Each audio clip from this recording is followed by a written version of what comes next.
This podcast contains adult language and crude humor. Listener discretion is advised. All right, so this cold open represents my mental state as of when I wrote it, and not necessarily when we're sitting here recording. So, at that time, I needed some fucking coffee or a monster or hell, maybe even a big ol' electric shock. Fuck, I was really tired. And I'm sure after the cold open, I'm gonna be told how I don't know what tired is yet. Thrall's balls! They're everywhere!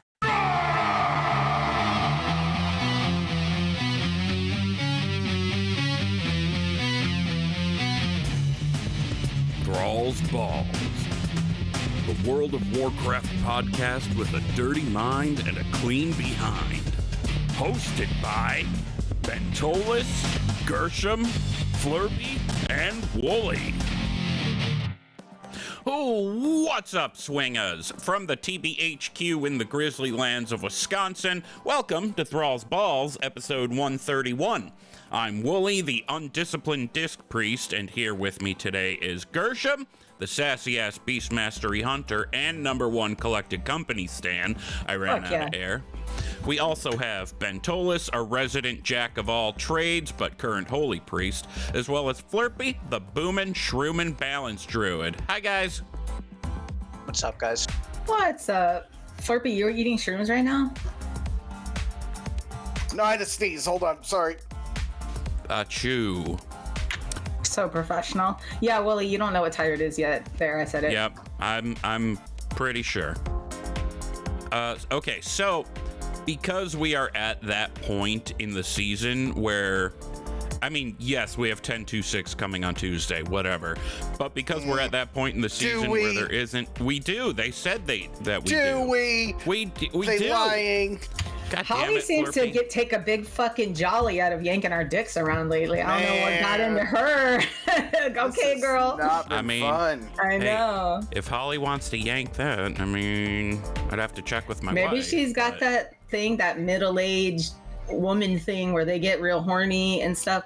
I am not talking from experience. I am. I'm just kidding. I totally am. But yeah, it makes you horny as fuck. Could be. That's a weird quirk of evolution.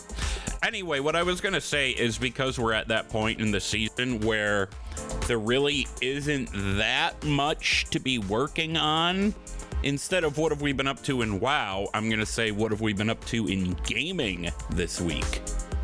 Ben, you want to lead us off?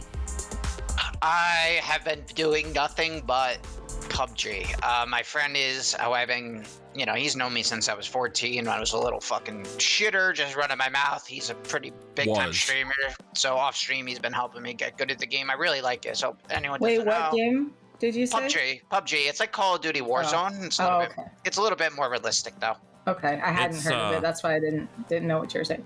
PlayerUnknown's Battlegrounds. Yeah, it used to be really popular, and there's actually, I think they released with the new Unreal 5 engine, it might come out with a second version of it. But yeah, it's a lot of fun. So basically, how it works is you just drop on a map. There's 100 of you. You can play solo, duo, or team, and it's like a survival game. At the same time, you kind of have to loot items, loot guns, and eliminate the other team. That's how you win. And it's third person, right? It could be. I play FPP only, first person only, but you can play a mode where you can go third person if you want. I mean, when I play that mode, I never leave first person. Yeah, third person bothers me. I can't play third person. I just can't. I can't either. I mean, unless it's WoW, that's different. I can't do first person in WoW. Fuck that. No, I agree with you 100%. Third person in a shooting game, you're just at a disadvantage. I don't care who you are. And you're at a disadvantage if you're playing on console. I will sit here and I guess I will die on this hill. PC gamers are the master race. We're the best gamers out there. Console gamers don't have shit on us. I mean, I play Warzone on my Xbox, and I use a controller when I play it on PC. Gotta tell you, you're 100% right. You have the advantage. I've tried to switch to mouse and keyboard and just can't get a control of it. Because, I feel like my screen bounces around too much, and I can't tell what I'm fucking looking at. It does. You just need to fix your sensitivity to get it more like aligned with what you're used to. But and listen, trust me, it'll take probably like a month, 2 months to get used to. Then maybe you'll take like a step back. But like once you get used to it, it'll help you be just a much better player. I don't know, man. Actually, I'll just go now. I've been playing some Warzone, a lot of Warzone, a little bit of Call of Duty multiplayer. Ranked Warzone, I got to Platinum 1 recently. I don't want to lose my rank. So that's most of what I've been up to in gaming, is playing with my homies from high school and college. But in terms of WoW, I have logged into my Disc Priest. I have played him, did a little bit of dungeoning, got my time walking done like right away, and got fucked by the quest because it gave me a piece that was not as good as what I had. And what I have is the waste from the raid, from normal raid. I'm like, okay, well, what if I catalyst this? Because I'm an idiot and didn't realize that it would just turn it into the raid piece.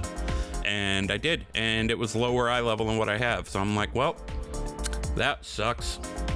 So basically, I'm trying to get my item level back up. So when we go back into Amirdrassil, which currently we're looking at, what, the 4th of April for that? I think. Something like that, the first week of April. I don't even know, to be honest with you, dude. It might just be like an alt raid night. I don't know what we're going to do. Yeah, who knows? But, because the people the reason why we did it and moved it like that out to get geared, the people who need the gear have like not logged in at all either. So I haven't hit that 455 that is being asked of just yet, but I'm sure I'll get there. We'll see what the vault gives me, because I did a couple dungeons outside of that, some mythic, some low level plus. We'll see. We'll see what the vault gives me. I will probably not be able to access my vault right away because my kid is coming tomorrow. We're recording this Sunday. We're going into Induce tomorrow evening at 7:30. So she's probably going to be born on Tuesday. So I'm getting a patch, a vault, and a little baby girl all on the same day. It's going to be a real banger. So yeah, between WoW and Warzone, that's all I've been doing for video games. Gershom, what you been up to in video gaming? I think I probably played more WoW, I guess, than anyone. So it's just kind of, you know, in that spot doing the casual thing. Gershom's retired. I finished upgrading Gershom, so he's done at 467. So that means like he is essentially retired. Like he's sitting there, he doesn't have to do his heroics anymore. He doesn't need any more tokens, any currency. And then I moved on to my warlock, and I'm almost done with her. I'm having a little more trouble with like the currency drought, which I know I've said before, like, oh my god, like it was so good in the beginning, and then it gets higher. It's like, oh my fucking god, like this is really hard all of a sudden to get like the worms crest that I get out of my vault and then change them to drakes, but then I use all my worms crest to change to drakes, so then I can't go past anymore because I need the worms crest that I just used. So like I'm steady like checking the map, farming, trying to find bosses, you know, and all that stuff. But and it all costs flight stones too, right? So yeah, the flight stones is not, I mean, like you kind of get a lot of those when you run your heroics too, because I think each final boss drops like 20 or something. So like you're gonna end up with some flight stones. I feel like the worms and the drakes, like the crest fragments and all that. What's that? I don't think anyone said anything. Oh, there was some kind of echo. Maybe it was me. So Gershom's retired. Choasbeat is like really close to retired. She'll probably be retired this week. And so with all that extra time that I didn't really have to play my mains as much, I jumped on over to Ababila. I don't know what his name is.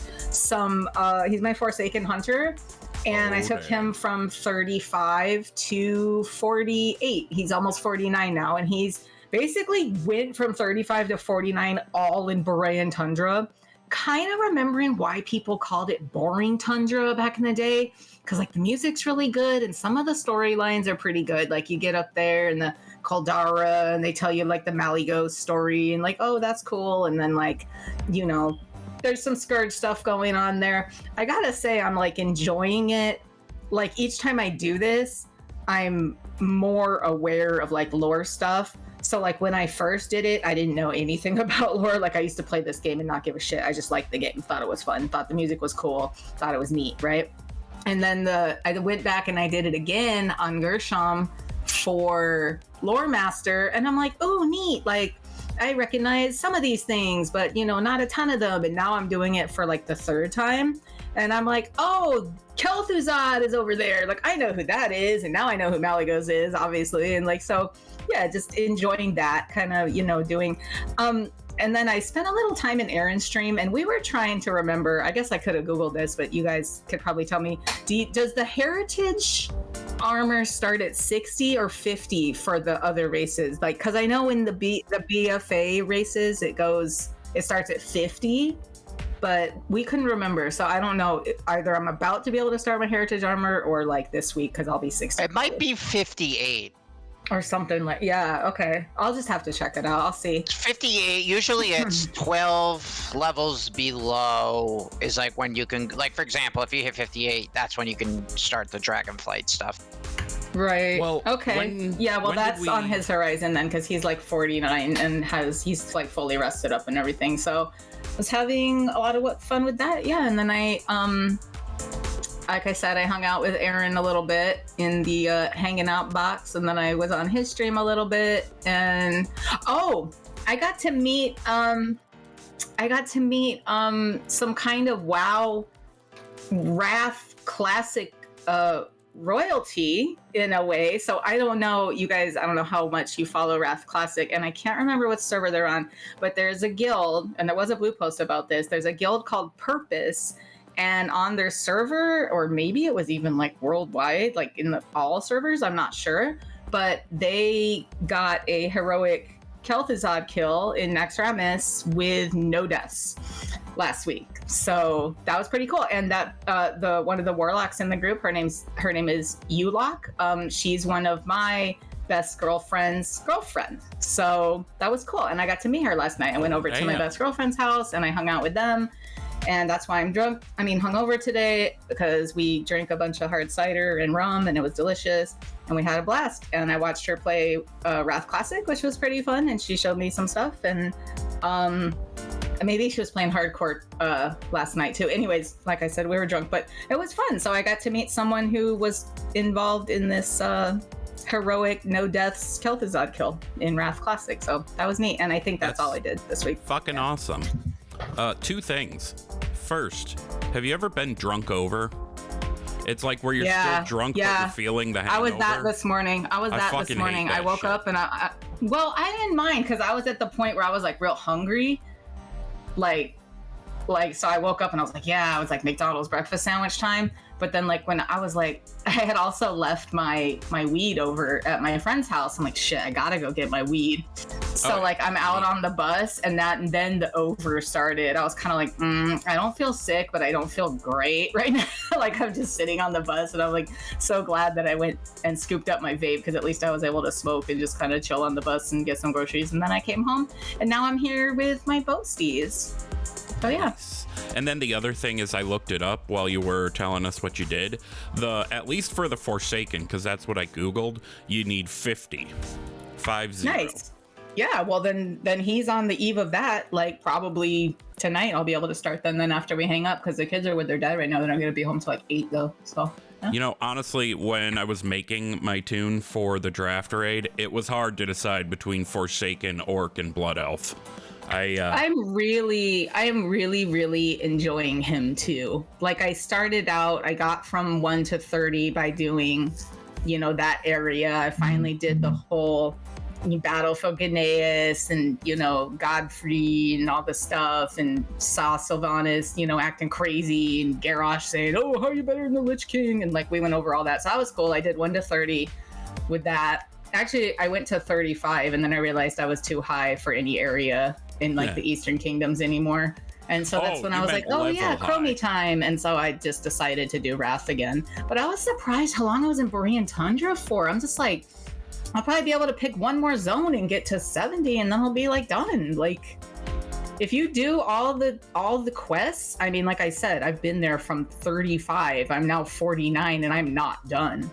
even. So like I could it's a lot over there. So, but yeah, having a good time on that Forsaken tune as well. I think it's neat. What I like about Borean Tundra is the Garrosh you see in Burning Crusade, right? He's trying to find his footing in his life. The Garrosh you see in Wrath of the Lich King is him starting to really form his convictions. And then by the time Cataclysm comes around, he's just a total asshole. Like you can looking over time, you can see the characterization. Yeah, not to interrupt, I think I even posted a few screenshots about like he's been heavy on my mind that because that is some really good character development. I don't know who wrote him or who was writing that story. Probably lots of writers. I don't know who was like the big head writer of that story. Maybe Alex Esfraziadi. I'm not sure, but I hope not. Good story. I know. It was like leave a bad taste in my mouth, but Yeah, the Garrosh thing, exactly like you said, and then the Gilnean storyline was very, very good, and I really thought that the Forsaken, the whole starting zone is really, really good, even like the Plague Lands, and I just really enjoying the Forsaken, like not to go on and on, but loving it and just loving, like I said, like knowing a lot more about the lore. And also, before I go, I'll just mention one more time, like the interactions between Garrosh and like Sourfang at like Warsong Hold and stuff. That would have been one of those things that like a couple years ago when I was going for Lore Master, I probably wouldn't have even understood what was happening. Like, oh, I know who Garrosh is, and I know who Sourfang is, like, oh, he's on the warship and stuff, but like that's all I knew in like ICC. And then it's like now I know, like they're talking and Sourfang's like, you're fucking brash and stupid just like your dad, and like I don't know, it was pretty sick. So yeah, very well written story, enjoying it a whole lot, and hoping to wrap that up like by the end of the week probably. Hell yeah. Flerpy, what about you? Hey, I'm Flerpy. Hey, I didn't do a lot. I had some family stuff going on, had to do a little traveling, but I hit a couple mythics, kind of mid-teen mythics on my balance, and just making sure the vault's filled out and trying to maybe this week finish out my KSM on that. So that's really all, because we're not rating real well right now, and it's sad, but that's okay. We'll do it soon. Flerpy, I like when you travel because you harass me more on Twitter than you normally would. Yeah, I was bored out of my mind. I know. So I know. It was tough. I tried to be there for you as much as I could. It's okay. You have stuff to do. You don't have to entertain me all day, but there was nobody to entertain me all day, and I was going crazy. So yeah, that was my week. All right. I had to cough, excuse me. Well, shit, hang on. I lost my bumpers for a minute there. Well, I suppose we can move on to the WoW news here, motherfuckers. Time for WoW news, motherfuckers. All right, there's a little bit of classic stuff I want to get out of the way. So, some of this news we were going to talk about last week, and then shit went down. Someone stole Bent's car. It's all fucked up. We didn't have an episode. So, old news here, and it's also fitting that it's classic. Speaking of old stuff, there is an experience buff going on in Season of Discovery. 100% experience boost up through level 39. There is no indication of this having a cutoff date, so it might be permanent. I don't know. I couldn't find anything about that. So who knows? It's called Discoverer's Delight.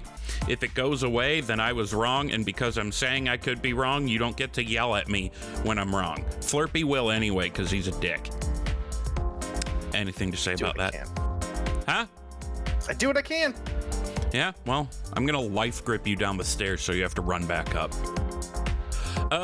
Then the other classic bit of news, Cataclysm Classic. Beta is live and data mining is ongoing. I don't really get what the point of data mining classic content is, because like, how different can it really be from what we had years ago? Or is it like the hashtag some changes monster and people want to see what they're changing, if anything? I don't fucking know. It's out there. It's not something I'm paying a lot of attention to because I don't really have any intention of playing Cataclysm Classic. I remember being super hyped for it, and then I played a Troll Feral Druid because even to this day, I think their base druid forms are the coolest in the game. They're like these skittle-looking tigers. It's badass. And more relevant, we have 10.2.6 coming. Releases March 19th in the NA in North America. That is this coming Tuesday. So, if you're listening to this on the day the episode comes out, Monday the 18th, it's coming tomorrow. If it's after that, congratulations, bitch, you already have it. And at present, that is all the information we have. All they did was post the same pirate flags looking thing and say, yep, 10.2.6, it's coming on the 19th. So that's the same day my kid's gonna be born. So yeah, like I said before, we'll see. And something coming up for Season 4 that for some reason people are confused about on Twitter, and I don't know what's confusing about it. They're doing that thing that they've done in the past where they adjust the difficulty for dungeons for Season 4. So basically, normal is not going to change at all. Heroic, the difficulty in Season 4 will be about the same as Mythic 0 currently is. And it will drop, Heroic will drop what is currently Mythic 0 gear. Mythic 0 will be about as difficult as current Mythic 10, and it'll drop what is currently Mythic 10. Then anything higher scales, and the loot will scale up to the equivalent of what will be Mythic 10 then. So alongside of this, we can expect an item level jump of 39 up from current rates. For example, Mythic 0 currently drops 437. It's going to drop 476. On the other end of that, current Mythic Amirdrassil drops 480 to 489, while the Mythic Faded, or whatever will have the name for that difficulty, Awakened, who knows, raid is going to drop 519 to 528. I'm not really sure why people are confused by this, because it's not the first time we've seen it. It's literally just moving the scale. If you find it confusing, I'm not trying to insult you or anything. I just personally think it's pretty simple. I was a little confused, but I mean, if you like at first, just because I'm not one of those people that can like read things very well, but like you and some other podcasts, obviously the DNI guys, explained it pretty well. Also, just a note, because I didn't see it here in the notes, but so the pool is going to include all the Dragonflight dungeons. Oh, isn't that yeah, I forgot correct? to say that. Yeah, so that... Well, hold on. Okay, go ahead. We actually technically don't know that. They is said that just though. a thought? I thought it was 100% gonna be it. Anyway, I think it would be cool because I was talking with Aaron about this last night. Your Stan, Bentolas, your Stan, and we were talking. And it was basically like cool because a lot of times, like I would love to go into the Dungeon Finder tool and find a Mythic 0 or a Mythic 2 or maybe like a Spicy 4. For me that's spicy, but I mean, a lot of times what ends up happening is like, cool, it's like Waycrest Manor, which I don't remember, or Blackrock Gold, which I fucking hate unless someone has a rogue that runs to the top and gets the rocks to stop falling. Like, I think that if it does happen, like these Dragonflight dungeons, I know most of them by the back of my hand just from doing them 16 times on heroics on 2 mains every week. So like, if I had to run a Mythic 0 fucking Algathar Academy, I could probably do that shit in my sleep, except maybe it's gonna feel like a 10, so maybe not. Like maybe I'll keep doing heroics and just get like Mythic 0 gear. But still, if they do that, I think it would be cool for that reason. And also, one thing I forgot to say earlier, I got my Hearthsteed mount too. I did that. Oh, yeah, so did I. Yeah, so people who were in the Discords, I was talking about like my Hearthstone crashing and not working, and then Aaron, once again, shout out to Aaron. Wow, this is his week. He told me just uninstall and reinstall Hearthstone, and I hadn't even thought of that, and it worked. So if anyone's having trouble logging into Hearthstone or Hearthstone's crashing for you for some reason, that's what I did. And I logged in and immediately had my mount. So mount 440 even. Nice. Sorry to butt in, Wooly. Go ahead. Not a problem. Yeah, I actually logged into Hearthstone on my phone, so I don't know if I would have had the same problem on the computer. That's what also he suggested. So I was doing both. I was like, while I was uninstalling, I was installing it on my phone just to try one or the other, and then the uninstall thing worked. So yeah, if it hadn't worked, I would have tried it on my phone. So apparently, yes. So Wooly, if you log in on your phone, it works as well to get them out. Yeah. Neat. Okay. One last bit of news I want to go over here, and this is actually going to take a little bit to go. Oh, sorry, what? I kind of wanted to mention a couple things on the Mythic Plus that could be a little confusing, right? Because there is some, there's some some of the affix changes of when they come in, right? There are some differences there that people might not be aware of, and that I just kind of want to reiterate, like, it looks like they're going to be Dragonflight, but it might not be, right? Because they didn't exactly say that those are going to be the Dragonflight. They just said these will apply to the Dragonflight dungeons, but we could be. I don't. Oh, I get it. Oh yeah, okay. Yeah, okay. So I misread that then. I mean, it looks like it, but it could also be the case that what we're looking at is that the new stuff will apply for Heroic and Mythic 0 of the Dragonflight dungeons, and we may get a new set like for Mythic Plus, or it could be the case. So, I mean, I think all signs point to it will be Dragonflight, but they weren't actually, yet again, another thing in which they were not entirely clear on the announcements. Yeah. So like hypothetically, once I'm done like gearing my mains, and if I want to like level alts, through heroics, then they'll be getting Mythic 0 gear regardless, whether they're in the pool or not. Like I could just do my heroics for my vault, and they'll get Mythic 0 gear. As far as I understand it, yes. Nice. Okay. Yeah. I mean, it would make sense as the final season of Dragonflight for the pool to just be the Dragonflight dungeons as like a final rub and tug of the expansion. Why did I word it that way? I was going to say that was champion wording. I enjoyed it immensely. Oh my god, what's wrong with me? Okay, so this last bit of news, and this will take a little bit of time to go through because I want to read the descriptions for them because they're really cool. We have been given some new hero talent trees. There's a handful of them. At first, I wanted to give my first impressions of the technical standpoints of them, but then I was like, I'm not that kind of person. I don't immediately look at this, and I'm not immediately able to visualize it in a 5D, whatever you want to refer to as 5D environment, right? So for me, it's about the class fantasy. So, without further dudes, here we go. We have 2 Death Knight ones, all right? The first is Rider of the Apocalypse, and that is between Frost and Unholy. The description is, as a rider of the apocalypse, you are a champion of the 4 horsemen, calling upon their aid to assist you in battle. All right, I'm not doing the Chris Metzen thing. You have a proficiency in mounted combat, and your link with the 4 horsemen brings conquest, war, famine, and death to all that oppose you.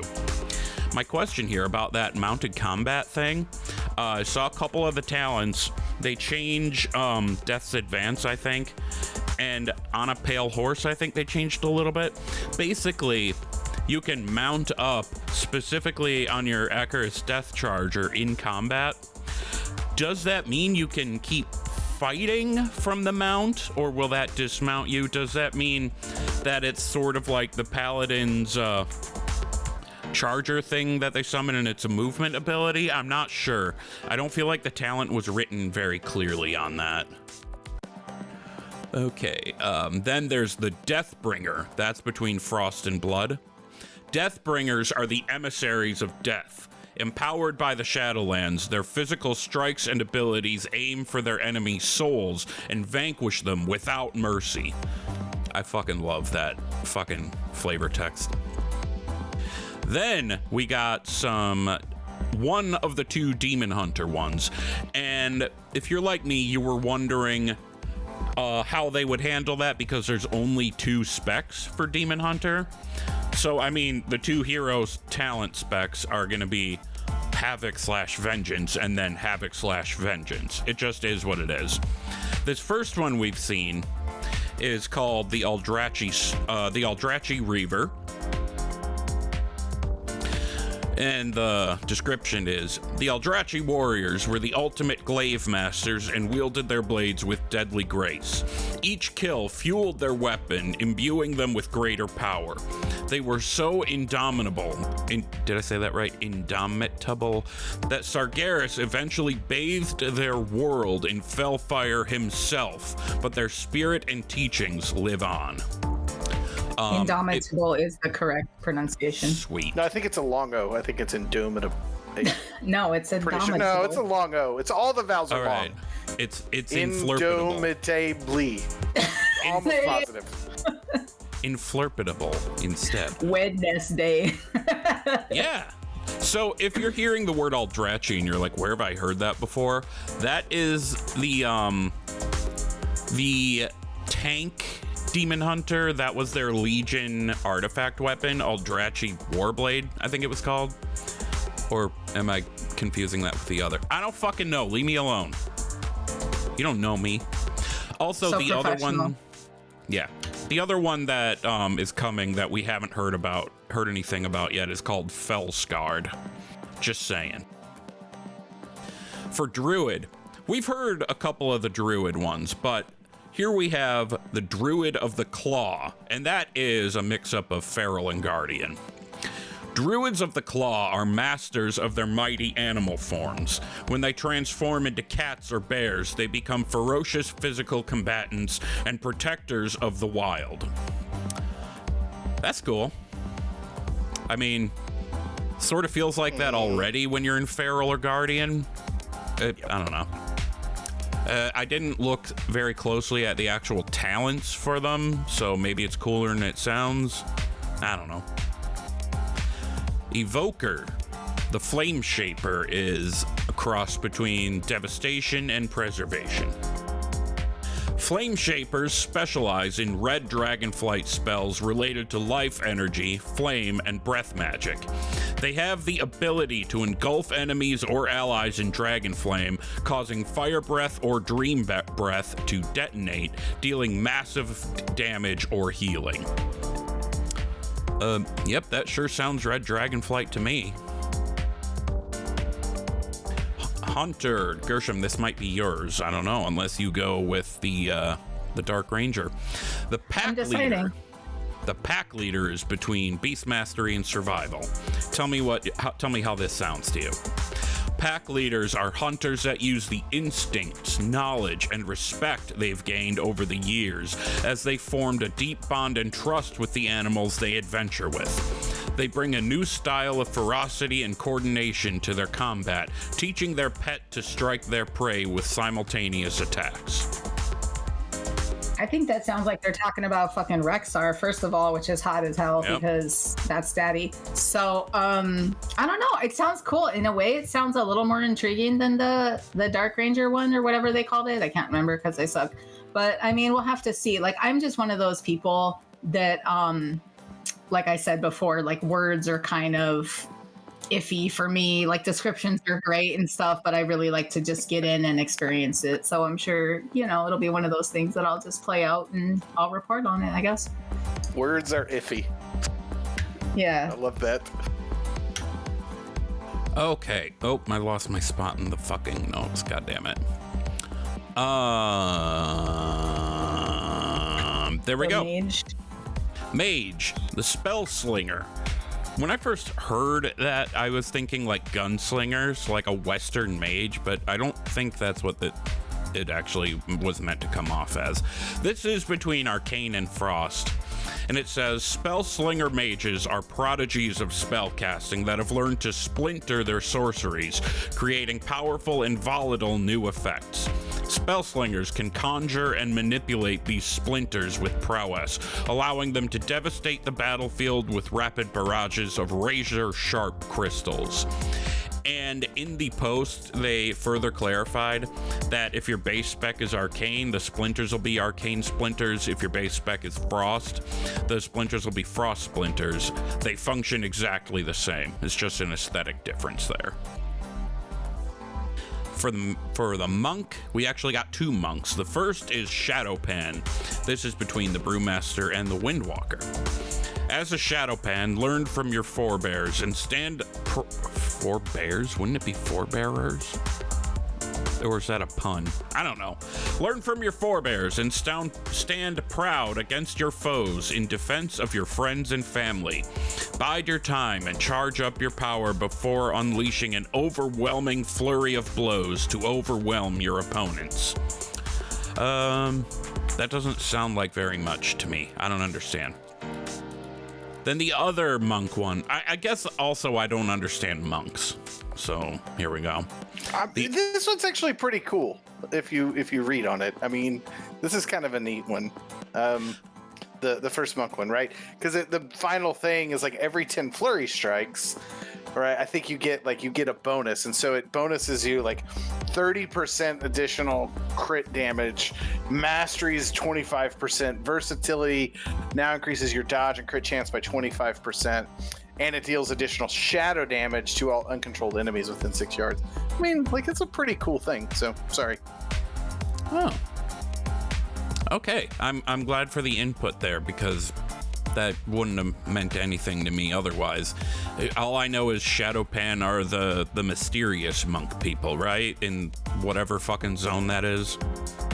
And they wear they're like outfits. The fuckers, the Snowdrift dude. And they got the those tiger things, right? Yeah. I mean, I'm gonna be honest with you. The fucking once again, like they just need to hire someone permanently to do monks. Like their fucking hero class thing is just like a slap in the fucking face. Like at this point, I think if Blizzard's not gonna put any effort in monks, just delete the class from the fucking game. Like, look at like the Death Knight, for example. Like they get the cool like horseman shit. Like they just get a bunch of passive bonuses. It's frankly fucking horseshit. I feel bad. This is where I was going. I wanted Bit to come hear this. Okay, good. Except the thing is, monks were never meant to be a hero class. Even when Pandaland came out, they started at level 1, and you go through the Turtle Island thing and get out of there at 10. They were never. Yeah, but none of their hero talents are anything that gives any fucking flavor to what a monk is. That's my point. It's just a bunch of fucking passive bonuses rolled into ability. It doesn't solve the main issues that monks have, which is one, they don't fucking scale, so they're great in the first patch, right? But then as like other classes get more haste and mastery, they outscale them.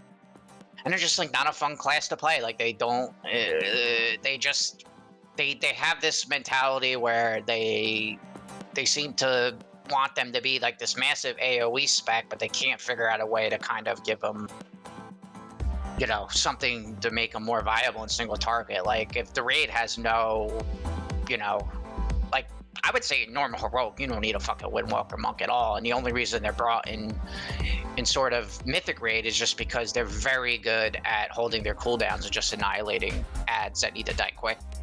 So I'm really disappointed.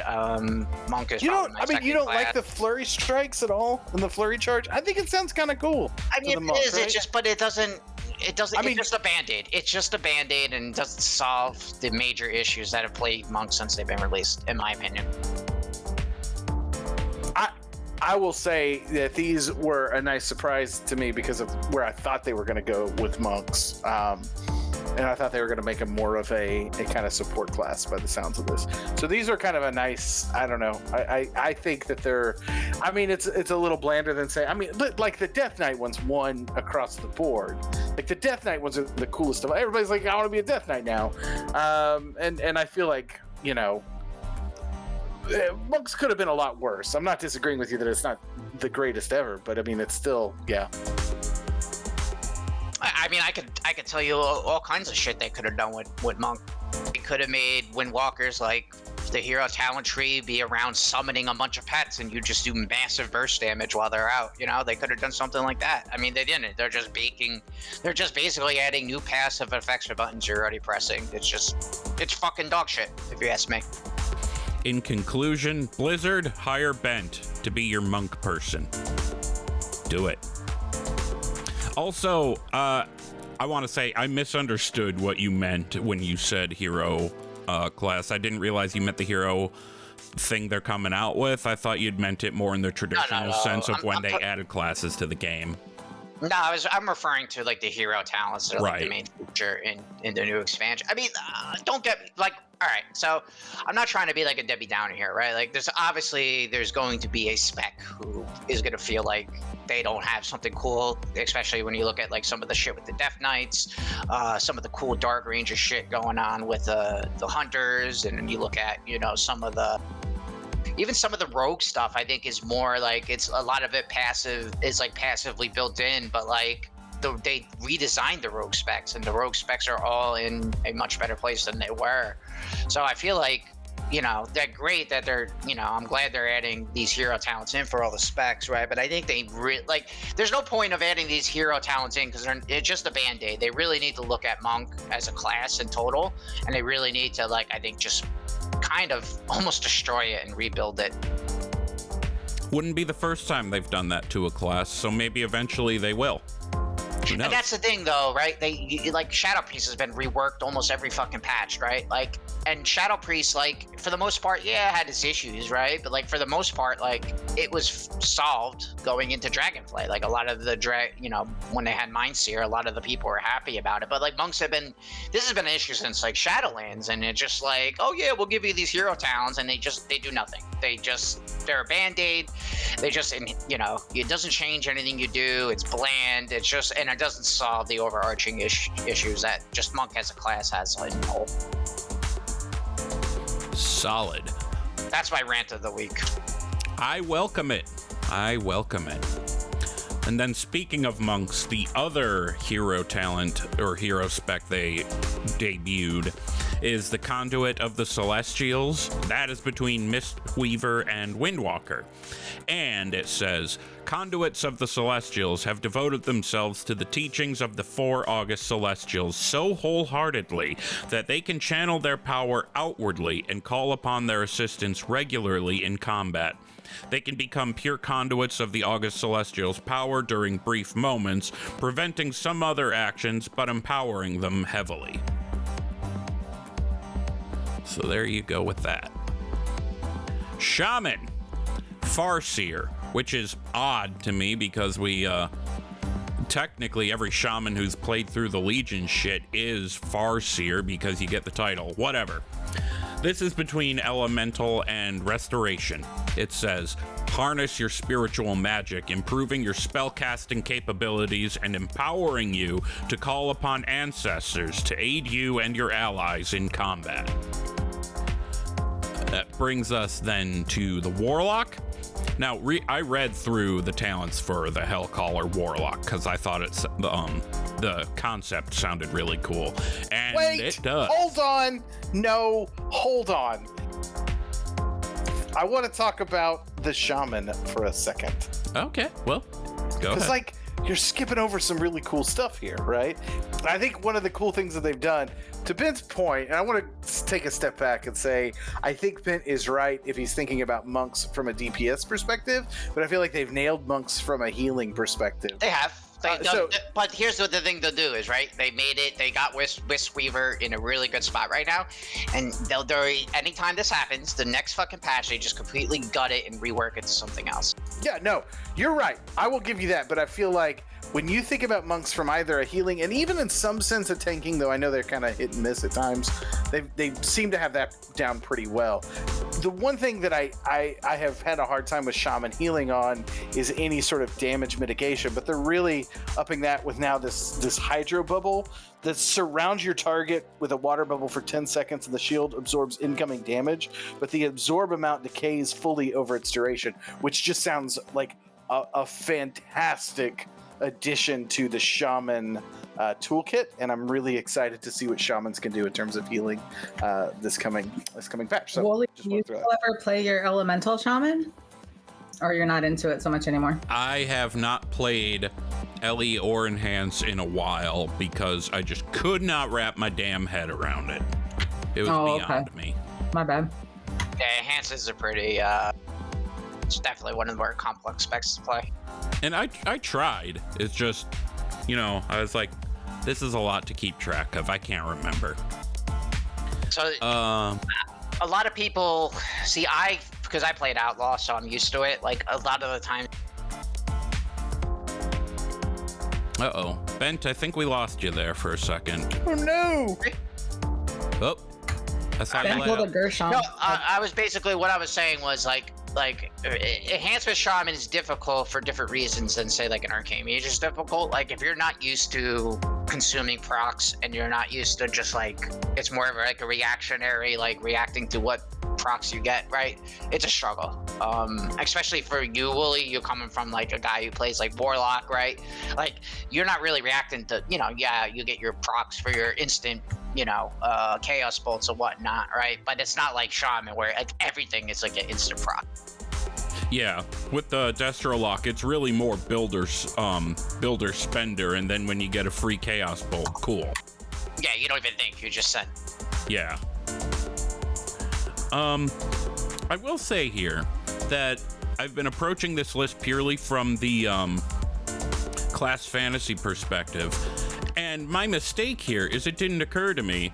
I have a couple smart fellas here, not to be confused with fart smellers, who know their shit better than me. So I should have been checking in with you guys more often on this. My big bad bee. It's all good, and here's my overarching to your point. You know, I think in theory, right, like it's supposed to be kind of, you know, the designers I think are setting it up to be more like they want you to pick it to, you know, fulfill whatever fantasy you have of your class, right? Like, but Yeah. you leave it up, and then what's gonna happen is the class fucking experts are gonna figure out the most optimal talents, and sure enough, 95% of the talents are just gonna be the same because people are going to prioritize performance over, you know, whatever thematic things they have. That's my prediction for it. We go for curve. We're not trying mythic. I'm doing what I want to do when these come out, you know? Fuck whatever's the meta. No, you're 100% right with that mentality, but I'm telling you, the overarching mentality of the community is just gonna, like, you're gonna have like people freaking out in your low keys. Why the fuck are you not running this talent? It's a 5% increase. You know, people who like run 15s and think they're, you know, it's crazy sometimes. It's like, did we time this with 10 minutes left or did we not? Chill the fuck out. Yeah, like we triple chested it. My talent not made a difference, you know? Goddamn. Okay, Get him, so Wooly, get him. hell yeah, fuck everyone. No, he's 100% right though. No, he's correct. I was laughing because I'm a little stoned too, so I just thought it was funny to hear him say Like, that. choice between Voidweaver and Oracle, you know goddamn well I'm going Voidweaver. I don't even care what the Oracle rework looks like. Voidweaver, bitch. Okay, so back to the Warlock here. The Hellcaller is a mix between Affliction and Destruction, and it sounds fucking awesome. Because it taps into something I never would have thought of. Here's the description. From darkened corners of Azeroth and to the shattered lands of Outland, this is where I didn't think they'd go. Satyrs have spread corruption and summoned hellfire in the name of their masters. Amongst their sects, Hellcallers are the most feared, weaving together the vilest of shadow magic and entropic fellfire. Following in the footsteps of epochal Hellcallers such as Xavius, Paratharn, and Zalen, you now wield their terrible corruptive magic and may even lose yourself to the same promises of power that consumed them. Dude, that's awesome. It sounds so It sounds so cool. good. I hope it's a way where like you have to like balance like a madness bar where like you do more damage as your madness goes up, but like you have to maintain it so like, because if you hit a certain threshold, you just go insane to start hitting your teammates. It isn't based on the talents I read, but that would be awesome. That would be a really cool addition, because what it seems to be partially built around is there is an ability called Wither that it'll replace Immolate for Destro locks, and I don't remember what it said. It replaces Affliction locks, maybe Corruption, I think.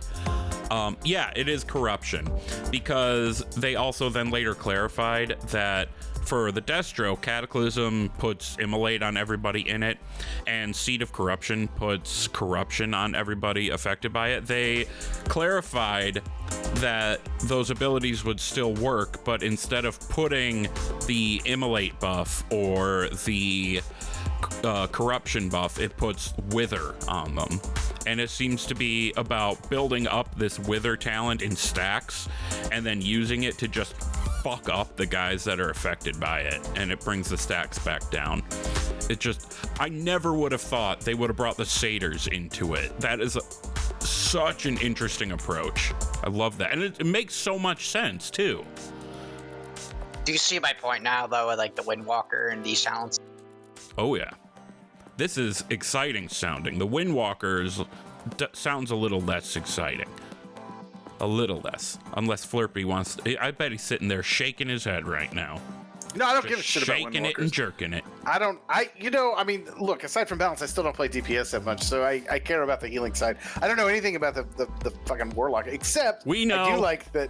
No, I like, if I was going to play Warlock. We know. I Don't love, play Warlock. I Don't do love that enemies within 10 yards are affected by Curse of Weakness and Curse of Tongues, because it's another thing I have to remember to do. Of course, 10 yards is pretty close, but whatever. Also, I learned something when I was running my heroics this week on my Warlock. I didn't realize, and it was okay because it was like a heroic, so no one was going to die, but I didn't realize that those curses count as an attack.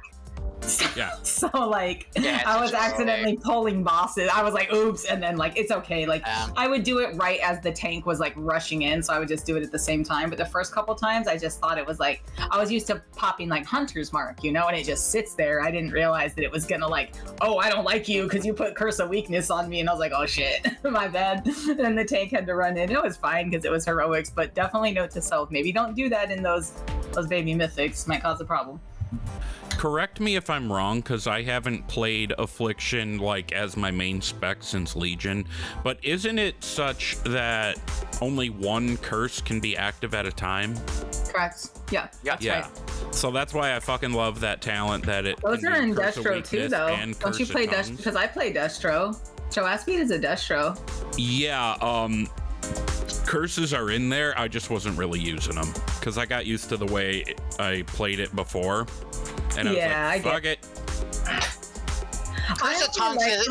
Curse of Tongues is really like situational too. Like it only really matters on certain bots. Like for example, in Aberris, it was good on Skarn because like the tank mechanic was just like a stacking debuff. So you put that on it, and it would like every 20 hits he would do, it would reduce it. Like, you would get 18 rather than 20 without it, which is super situational. It's and then, I use mine basically the same way, like situationally, and then also like mostly because I'm just in like heroics or places where it's not really going to count. Like, I won't even use it unless I've gotten the idea that the group kind of sucks. Like if we've had a death for any odd reason, or like, I don't know, like I'll just throw one on there just to help. Like I like to use Curse of Tongues on that dragon boss at the end of Algathar, but that's only like if the group sucks. And sometimes the Algathar groups suck and sometimes they don't, so it's really weird. Like it's just, I just feel it out, and then I'm like, oh, if this might be a cool thing that helps, Whereas opposed to like Hunter's Mark on my Hunter, is like always use that, always, like duh. But like the curses, well, maybe if we need the extra oomph, I just think it's cool that you can use Curse of Weakness and Curse of Tongues at the same time. Also, if anyone out there is like, what the hell's Curse of Tongues? It increases your enemy's cast time. It can be insanely useful. You can't use them at the same time. Right. That's why this talent for the Hellcaller is so cool. Sorry. Nope. Yeah. Okay. Curse of Tongues. Sorry. I used Curse of Tongues heavily in the Mage Tower because the worm has this gigantic attack that you need to kick, and if you don't, it'll really fuck you up. You can take maybe one in the run. So I used it there so I would have longer to be able to throw my what the hell was that called? The fear that's like instant, and then fear. So I had longer to do that. No, not fear. The instant fear thing. So they cower. It interrupts. But also the fell doggo. It has an whatever. I used it there. I've also used it in Battlegrounds before. Throw it on the healer, and unless someone decurses them, you know, cool. All right, so this brings us to our final hero spec to look at today. This is for the warrior. It's called the Slayer, and it's a mix between Arms and Fury. And once again, I find myself thinking that's not the best name for it, because I hear Slayer, I think Demon Hunter. I don't care. Whatever. I don't play think warrior. It's banned. Slayer. Now I do. Rain and Blood? Before. Yeah. I just had Rain and Blood in my head. Did you guys all the lacerated sky? Yes. I saw Slayer once. It was a really good show. Dude, Man, Tommy they're Araya is a terrible. fucking boss, dude. I saw them Never once saw too. Tommy Araya is out of this world. So good. Anyways, I saw him at Riot Fest in 2019. Great. Good stuff. I did see a band once that heavily wanted to be Slayer. They called themselves 3 Inches of Blood. No one can be Slayer. Unless they were like a cover band, and then you're still not Slayer. And you're most definitely never going to be Tommy Araya. So, anyways. Take that, every cover band. Anyway, a Slayer has one goal, the execution of their chosen target, and woe betide any who stand between the Slayer and their prey. Slayers are unrelenting in their pursuit and attacks, overwhelming their foes with a furious, unending onslaught of steel. When a Slayer has you in their sights, your days are numbered. I don't remember if I said this is Arms and Fury. The description kinda to me just sounds like your typical Fury warrior who's all pissed off and wants to just fuck you up. Insight? I don't know much about that. I hated my warrior. I got him to like 10. I got him through Expedition Isle. Remember Willis? And then I changed him to a hunter. Yep. So I was like, no, I hate melee. I hate it. I think it's a pretty good. It's aligned thematically, I think, with what a DPS warrior is about. I would like to make it. I'd probably do something a little bit similar to warlocks. I think like a way they could do it is, you know, you get so like enraged that, you know, you do more damage, but you do more damage to yourself. You know, something like that. Oh yeah. See, I'm about as good at warrior as Flerpy is at warlock, so I can't really weigh in here because I don't know shit. Nothing to say to that? No, well, I just, you know, I mean, I'm ramping, bro. Always. I am not sure about the warrior one. I really wanted to talk to Star about it and see what he thinks. Dude, Star's fucking smart, man. Oh, and he's like a warrior expert. He doesn't play it very often, but he knows warriors really well for some reason. So I kind of want to hear, based on this, because he's really leaning towards Arcane Mage, if he wants to stick with that or if he wants to go with warrior now. So I'm just kind of curious about that. I forgot. What did he get for draft raid? A Resto Druid. Yeah. Oh, yeah, that's right. But he's played that. He's played it so much. Yeah. Yeah. All right. Well, that was actually it for the news. So how about we move on to the mixed drink of the week? Fuck yeah. Sweet. Fuck yeah. It's time for the mixed drink of the week. Fuck yeah!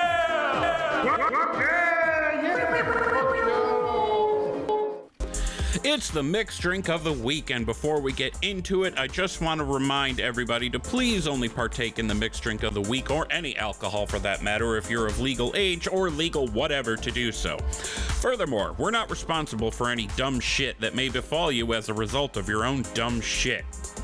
Alright, so we have been making heritage drinks, making a drink for each playable race in the game. We kind of got flip-flopped there with not having an episode last week. Gershom was going to go this week, but since we don't know if I'm going to be here next week or not, she has graciously allowed me to switch spots with her so I could get my drink in. I'm doing the Forsaken, and she'll be back next week with her Night Elf. But for the Forsaken, the drink is called Death to the Living. All I will say, and this is what I said before the show, is it's very simple, but also required a couple days of prep. So, Gershom, what do you think is in Death to the Living? Okay, so I did not know about the days of prep, so that's gonna foil me. But I'll tell you what I thought about when I just thought Death to the Living. I thought about some mix of tequila, lime juice, and hot sauce, and then you're gonna drop in a tiny piece of dried ice, so that it kind of like looks like.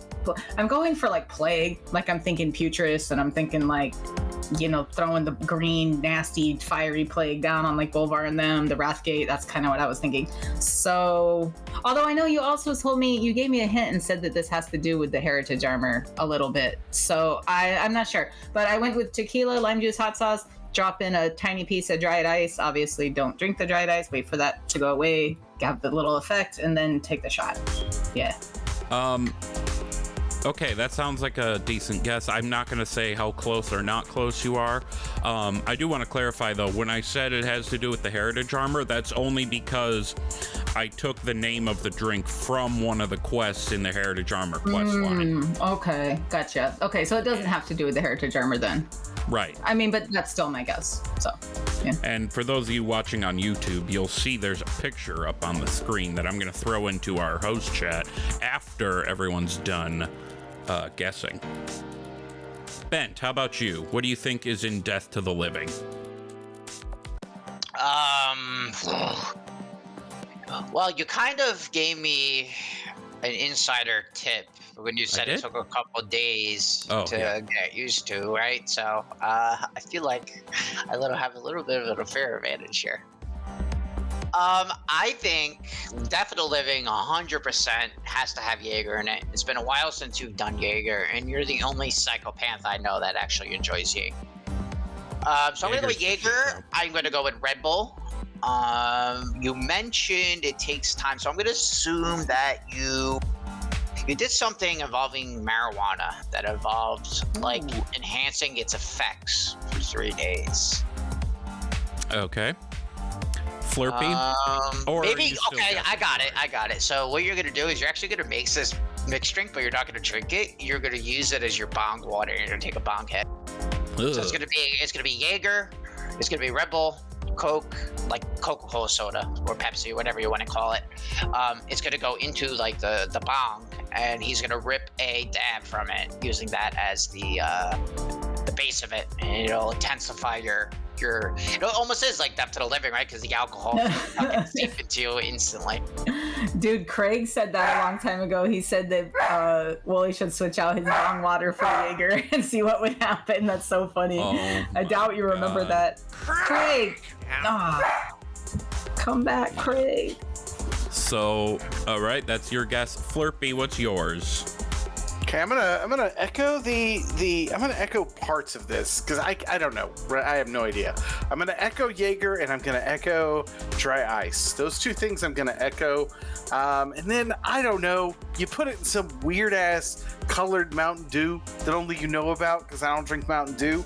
And those are the elements I have. There's something else there. I don't know what it is. But also like I'm confused on the title and I realize you got it from things, but like, what else would die but living things? Like, it feels a little redundant. Like, you know, like death to the inanimate objects. It's because they say, it's actually an undead voice line too, isn't it? I can hear my male saying it in his head. They go like, death to the living or something. Putrid. Well, I guess if. But I get it. Grammatically, it does sound. Yeah, but thematically, it works. Grammatically, it's a little weird. Well, think about that. Within the World of Warcraft, the undead can die, even though they're not technically alive. So there. Okay. So, all of you were very far off. I will say, Flerpy and Gershom, I wanted to do the dry ice thing. I couldn't for two reasons. One, I'm not sure the glass this is served in could handle that coldness without cracking. Two, I couldn't get dry ice. I'm broke. Bent, you're right in that something has been infused. You're wrong in that it has anything to do with marijuana or even Jaeger. So, what this is... Oh, and Flerpy, you were also right about the weird colored Mountain Dew. Because it's 2 shots of vodka that have been over 2 days infused with green skittles. And that is dropped in, well, not dropped in, it's put in. I've done that before. Uh-huh. Yeah, candy booze is amazing. Oh, that's, yeah. That's a good idea. I want to hear what he did though. Hold on. So one Christmas Eve, I'll tell you a story after. So then, because this is the Forsaken, I didn't use a strainer to strain out the foam from the candy. I thought it would add an interesting touch. And actually, I'll put this in the chat now. It's served in a rounded glass,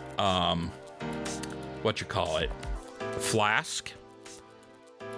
And it's those 2 shots of green Skittle vodka mixed with Mountain Dew Baja Blast. It's very simple. Wow. Fuck, dude. That sounds good. Wooly, this is probably the best drink you've ever done. We have to go to BlizzCon and rent the Airbnb so that we can try this drink. Yeah, Wooly, you should hand these out to everyone that's involved in the Airbnb before we used to put candy in our bottles of booze, like different ones. Like we used to really like putting like lemon heads in the rum and shit like that. We used to do that shit all the time. What was your Christmas Eve story? Or wait, after the drink, sorry. Who wants to send me off? Over the lips, through the gum, look out, asshole. Yeah, you can run that shit. What a surprise. It tastes good. Who would have thought? Sounds delicious. Like, oh man, you can't taste the vodka at all. Did you can taste the green Skittles. Did you use like plain vodka? Just like. Well, yeah, I also used not shitty vodka. It's Fedka. So, I mean, that's. Oh, good. Yeah, no, that's good. Because if it was like Dimitri or something, it might not be as tasty. It's still a shitty vodka. Svedka tastes better than Dimitri. Dude. Listen, even Flerpy said I was the resident. No, I agree. It's definitely a step up from the plastic, Doug. But like Svedka is like the borderline of trash vodka and like low-end vodka. I'd rather have Smirnoff. It's like the Mendoza line of vodka. Bruh, it's above Smirnoff, and that's all that matters to me. You think it's above Smirnoff? I don't know. I think Smirnoff might have the edge on him. I think you're full of shit. I'm not gonna go fucking buying Grey Goose for a fucking mixed drink of the week. My very favorite. Grey Goose is overpriced. Yep. My actual favorite brand of vodka is New Amsterdam, and like, no, I don't think anyone likes it except me. But that's really. New Amsterdam has a good gin. Their vodka. I'd agree with that. I like their vodka. I don't know what it is. Maybe because they have so many different flavors. I'm drinking the mango one right now.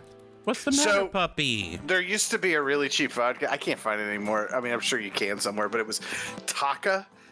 And the reason I liked it so much is because their tagline was like, mix is great, just add people. And I thought that's the most cannibalistic vodka tagline I've ever heard in my life. And I was just going to say that. I don't understand. What are they trying to do with that? I know, right? I have so much fucking alcohol sitting on my floor. Good Lord. So yes, that is the Death to the Living. Okay, Bent said that in host chat for a reason, and I'm not gonna read it. So, Death to the Living, 2 shots green Skittle infused vodka, Baja Blast, optional, serve it in a rounded flask, but if you really want the Forsaken element to it, I recommend it. This looks neat too. Are you gonna put the picture on the Instagram too? Oh hell yeah! And the Twitter and stuff. Yeah, dude, this is rad. Because it looks really cool. The way that like the candy foam, like you said, floated to the top. That looks really cool. Yeah, this is a good one. I'm proud of it. Yeah, you completely nailed like what an undead drink would be. Thanks, bro. What's your story? Oh, so like, all right. So when this is like right. This is actually the Christmas before my cousin tragically passed away. So I just turned 21. And obviously we do Christmas Eve at my aunt's house every year. So obviously I didn't get a time to see them between my birthday, which is December 1st, 24th. So I showed up to their, I go there for Christmas Eve and, I got a birthday gift on top of my normal Christmas Eve gift. And it was a bottle of vodka. me and my friend Matt at the time and my cousin, we were on this Red Bull vodka kick, and my aunt's brother. We have all been on that kick. Oh my god. Yeah. So my aunt's brother, he is a creepy guy. He's not related to me at all, but like he's a guy we kind of humor at Christmas, and he was like hammered for him, and he gets really weird, and he's like, you know what we should do? We should get vodka and we should put like Skittles in it. And my friend Matt is like to your point, Will, he's like, it takes like a couple days, and he's like, no, fuck it, we'll just leave it for 45 seconds. We end up, next thing you know, we kill a bottle of vodka with this whole family. We send out someone, my brother at the time was 16, he didn't drink, so we have him, he drove to the liquor store with someone of age who was hammered to get more vodka.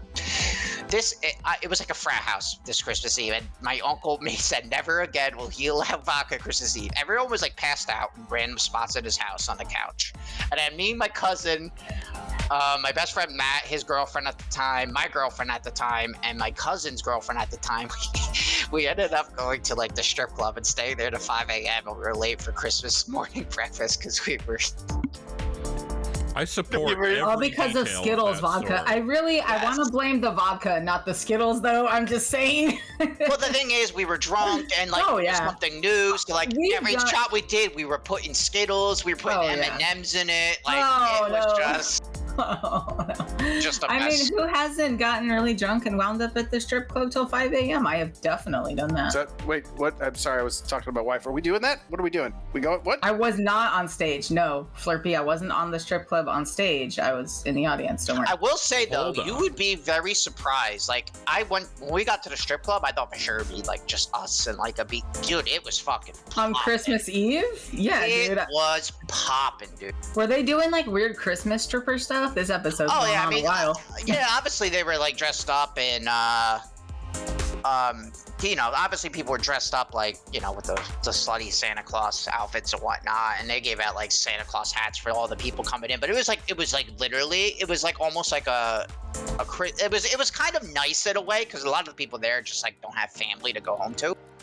So it was nice. I was actually very like surprised like how busy it was, and to the strip club's credit, I think they, considering the industry, and I think they did the best they could to make it kind of like a family thing. BRB Googling strip clubs in Anaheim. No, I'm not actually doing that. No, not anymore, dude. I don't.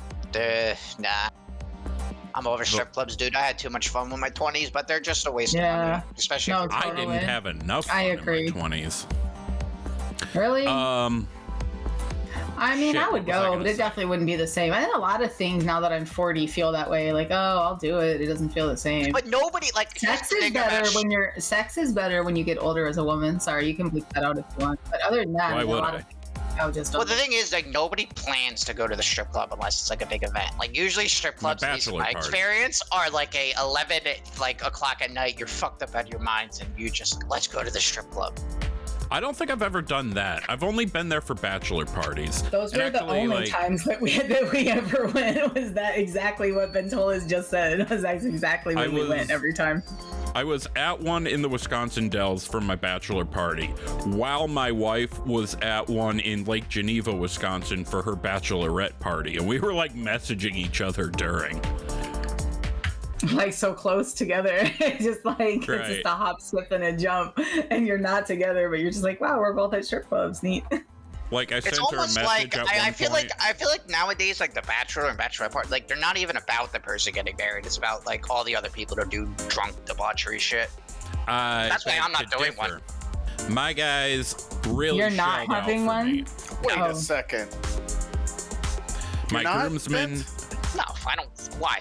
So I can go out with my fucking my brothers. That's good. Now I don't have to take the Amtrak for like 49,000 hours straight to come to a party that you don't even want to be at. Yeah, I'm not doing my bachelor party. Yeah. Oh man, I needed mine. My guys really shelled out. They actually even ponied up the dough. This was not my request. They had one of the girls do a shower show. That was fucking awesome. Just saying. I feel like I'm gonna have to Google what that is, and then. I honestly, what I proposed was I have to go home a weekend in May. I gotta go get money for my dad and do some stuff like with the wedding. But I just told like the people in my wedding, I was like, why don't, like, we're all big like baseball Met fans. I was like, why don't we just like pick why don't we just go see a Met game, get fucked up? Oh, there you go. Call it a day, you know? There you go. Yeah. Although I don't want at strippers. mine- I don't want any of that. Let's go to a sports game. Let's get drunk in the city.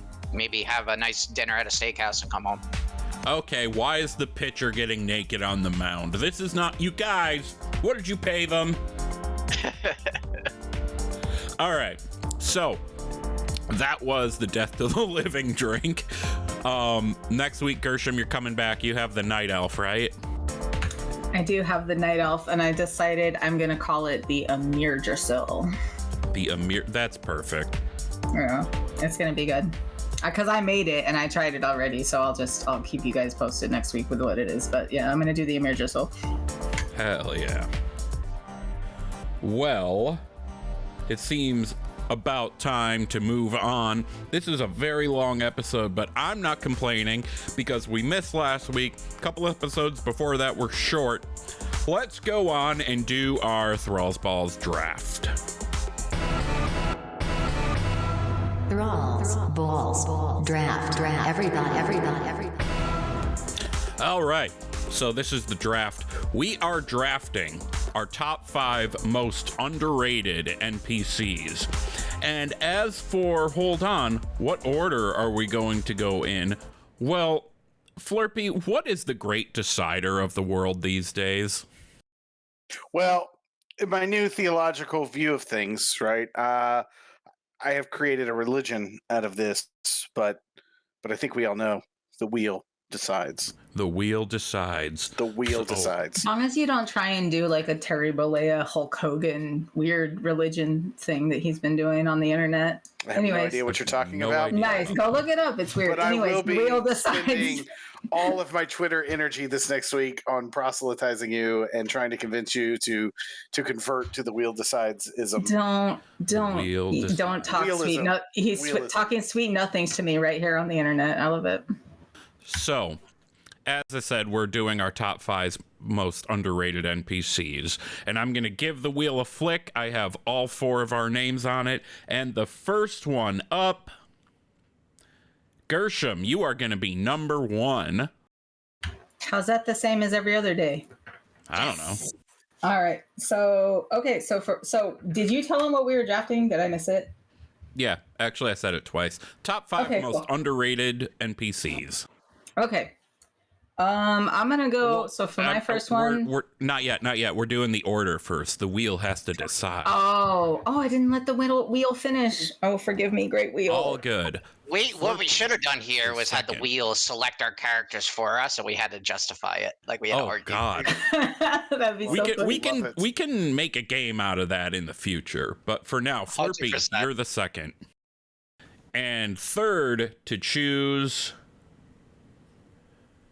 is Mr. Bentolas, which puts Hell yeah. me 4th. And so you double dip, right? You'll get the first choice in the second round. Right, because we do this snake draft style. So it's basically Gershom, Flerpy, Bent, me, Bent, Flerpy, Gershom. Gershom, you know that. Okay. I have many questions about this draft Okay. because I don't know any characters. So Oh no! I tried to make a game that you could play. You're making this really tough. I don't know anything about World of Warcraft Do you that like is that? not playing. Did you like how I avoided saying hard?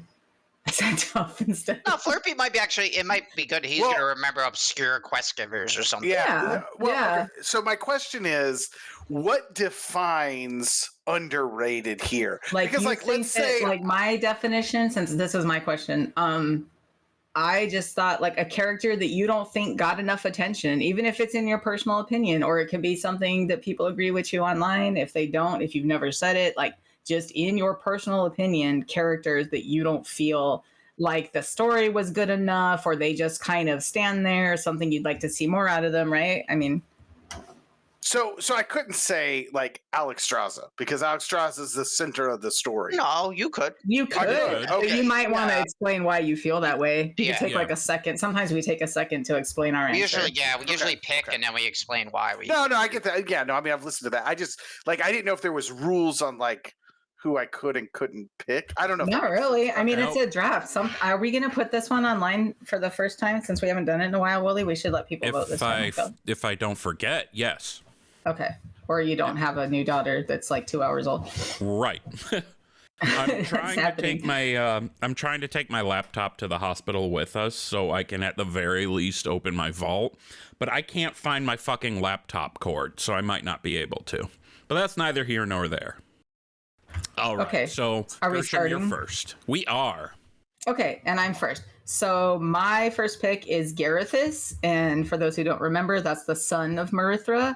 He does do some stuff. Farrak comes by, remember, in that cinematic and tortures him a little bit. And then Verenoth is like, knock that off, you asshole. And she saves him and whatever. But she just walks away. The whole like Verenoth story, that was pretty cool. But I felt like we really saw a lot more out of like the dragons, you know, Farrak and Verenoth and their whole thing. And then they wander off and you're like, whatever happened to Gerithos? And then like he's at like Eye of Ysera and he's like, yeah, cool. And then like his mom's the aspect now. And it's just like, where the fuck is he, right? Yeah. Gerithos. I would like to see him take the role and be what Merithra was to Ysera when Ysera was the aspect. Or something. I mean, at the very least, I'm not asking for a whole lot, but even if you just pigeonhole him into being like, oh, first for like chosen the favorite of the aspect, you know, obviously like the most favored child or whatever. What I appreciated out of him is when we first appeared to the Green Dragons in the Onaran Plains, he wasn't all like, hey, we're friends, come join. No, he was slow to trust. He is good for the Green Dragon flight. He asked his mother if she's sure. He asked Merithra. He's like, no disrespect, but are you sure, Mom? Like, yeah, the Green Dragons have been really fucked over by trusting people. Well, not as much as the Blues, but you know. Flerpy, do you have a first pick? I do. Okay, most of mine are going to be from Dragonflight. Just because that's where I'm most coming. Okay. Watcher Koranos, the Titanic Watcher. That's a good pick. I feel like he's just sort of like forgotten, but he's like, isn't he like the last of his group? Tony. That's Stony Tony, bro. Yes. Everybody that's a good pick. I think he just won. And then the expansion came and people stopped caring. The voice lines have been pronouncing it Koranos. I don't like that. I say Koranos. Same here. Okay. I say Koranos too. Yeah, that's really weird. We're talking about that Night Fae dude, right? He sort of peters out with the tier quest line. Like the tier quest line just sort of petered out. Like, Tyr's here and he's all sad and feeling misplaced now. And then like Koranos is just kind of like whatever, just standing up there in the tower, like, okay. Which I forgot to mention, I've been playing through the tier quest line. All right. Bent, your first pick. This is going to be a little controversial. I'm going to go to Anduin, actually, and here's why. I think he's underrated. So I think Blizzard, rightfully so, gets a ton of flack about how they write a lot of the main characters. But I think in Anduin's case, they've done an absolutely phenomenal job with the writing with him. I think we've literally watched him grown up. We've seen him go through a bunch of dark shit. And I think they really did a good job of kind of portraying like this, almost like the statement of like knowing that you're king and the weights of all your decisions and like how can you be the king when you done fucked up shit. I think they just done a phenomenal job writing them, and I don't think they get enough credit for it. Yeah, I'm really looking forward to what happens with him in War Within. Why would you say he's underrated though? Because I think like a lot of people, I think people's like, you know, they're just kind of like whatever because they do. Blizzard, the writers usually tend to do a really bad job with writing main like character NPCs like Sylvanas, you know, Thrall. There's a lot of criticism with Thrall and whatnot. I just think they've done a really good job of slowly developing Anduin. I think it was a great move to keep Anduin out of Dragonflight, right? Like I think a lot of people, when Dragonflight was first announced, like, yeah, we knew he wasn't going to be there, you know, to start, but I think a lot of people expected Anduin to show up at some point in the expansion. And but that cinematic that they popped us off with too, for like the first Anduin you see since like boyish crazy. Yeah, okay. All right, I guess I can see why you'd say underrated. Only because he has so much more story. Yeah. That it's kind of like, yeah, okay, I can see it in like a weirdly underrated sort of way. Yeah, it's very compelling the way they've written him, and I'm like, it's like one of the only things about the story that's, kind of keeping me like kind of involved a while, because I've kind of been just like totally over it. Like I'm just like I'm really curious to see like how they go with him, because I think they've done a great job, writing him. And I see a lot of parallels to like Arthas with him, but I think they're gonna go a different path and show that, like if you it's at the end of the day, it's up to the individual. And I think Anduin's gonna struggle with that in the War Within. But I think he's gonna come out of it and he's be like, no, I'm not gonna be like Arthas and just give up. I'm gonna be a better person. I'm gonna acknowledge what I did and I'm just gonna do better going forward. Something like that.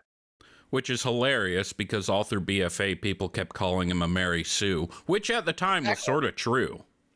It was, but it goes back to the way they written him, right? They made him do crazy fucking shit in Shadowlands, and then they kind of just like they were smart. Like they didn't try to like force him into the Dragonflight story. They kind of just let him do his own thing, Yeah. Good It pick. creates almost like a mystery, right? Because like you're thinking like, what the fuck's Anduin been doing? And then we get the the trailer, and he's just been like this fucking like lost soul almost, And speaking of the War Within, I want to see Illyria dump Tyrallion and start scissoring the shit out of Xal'atath.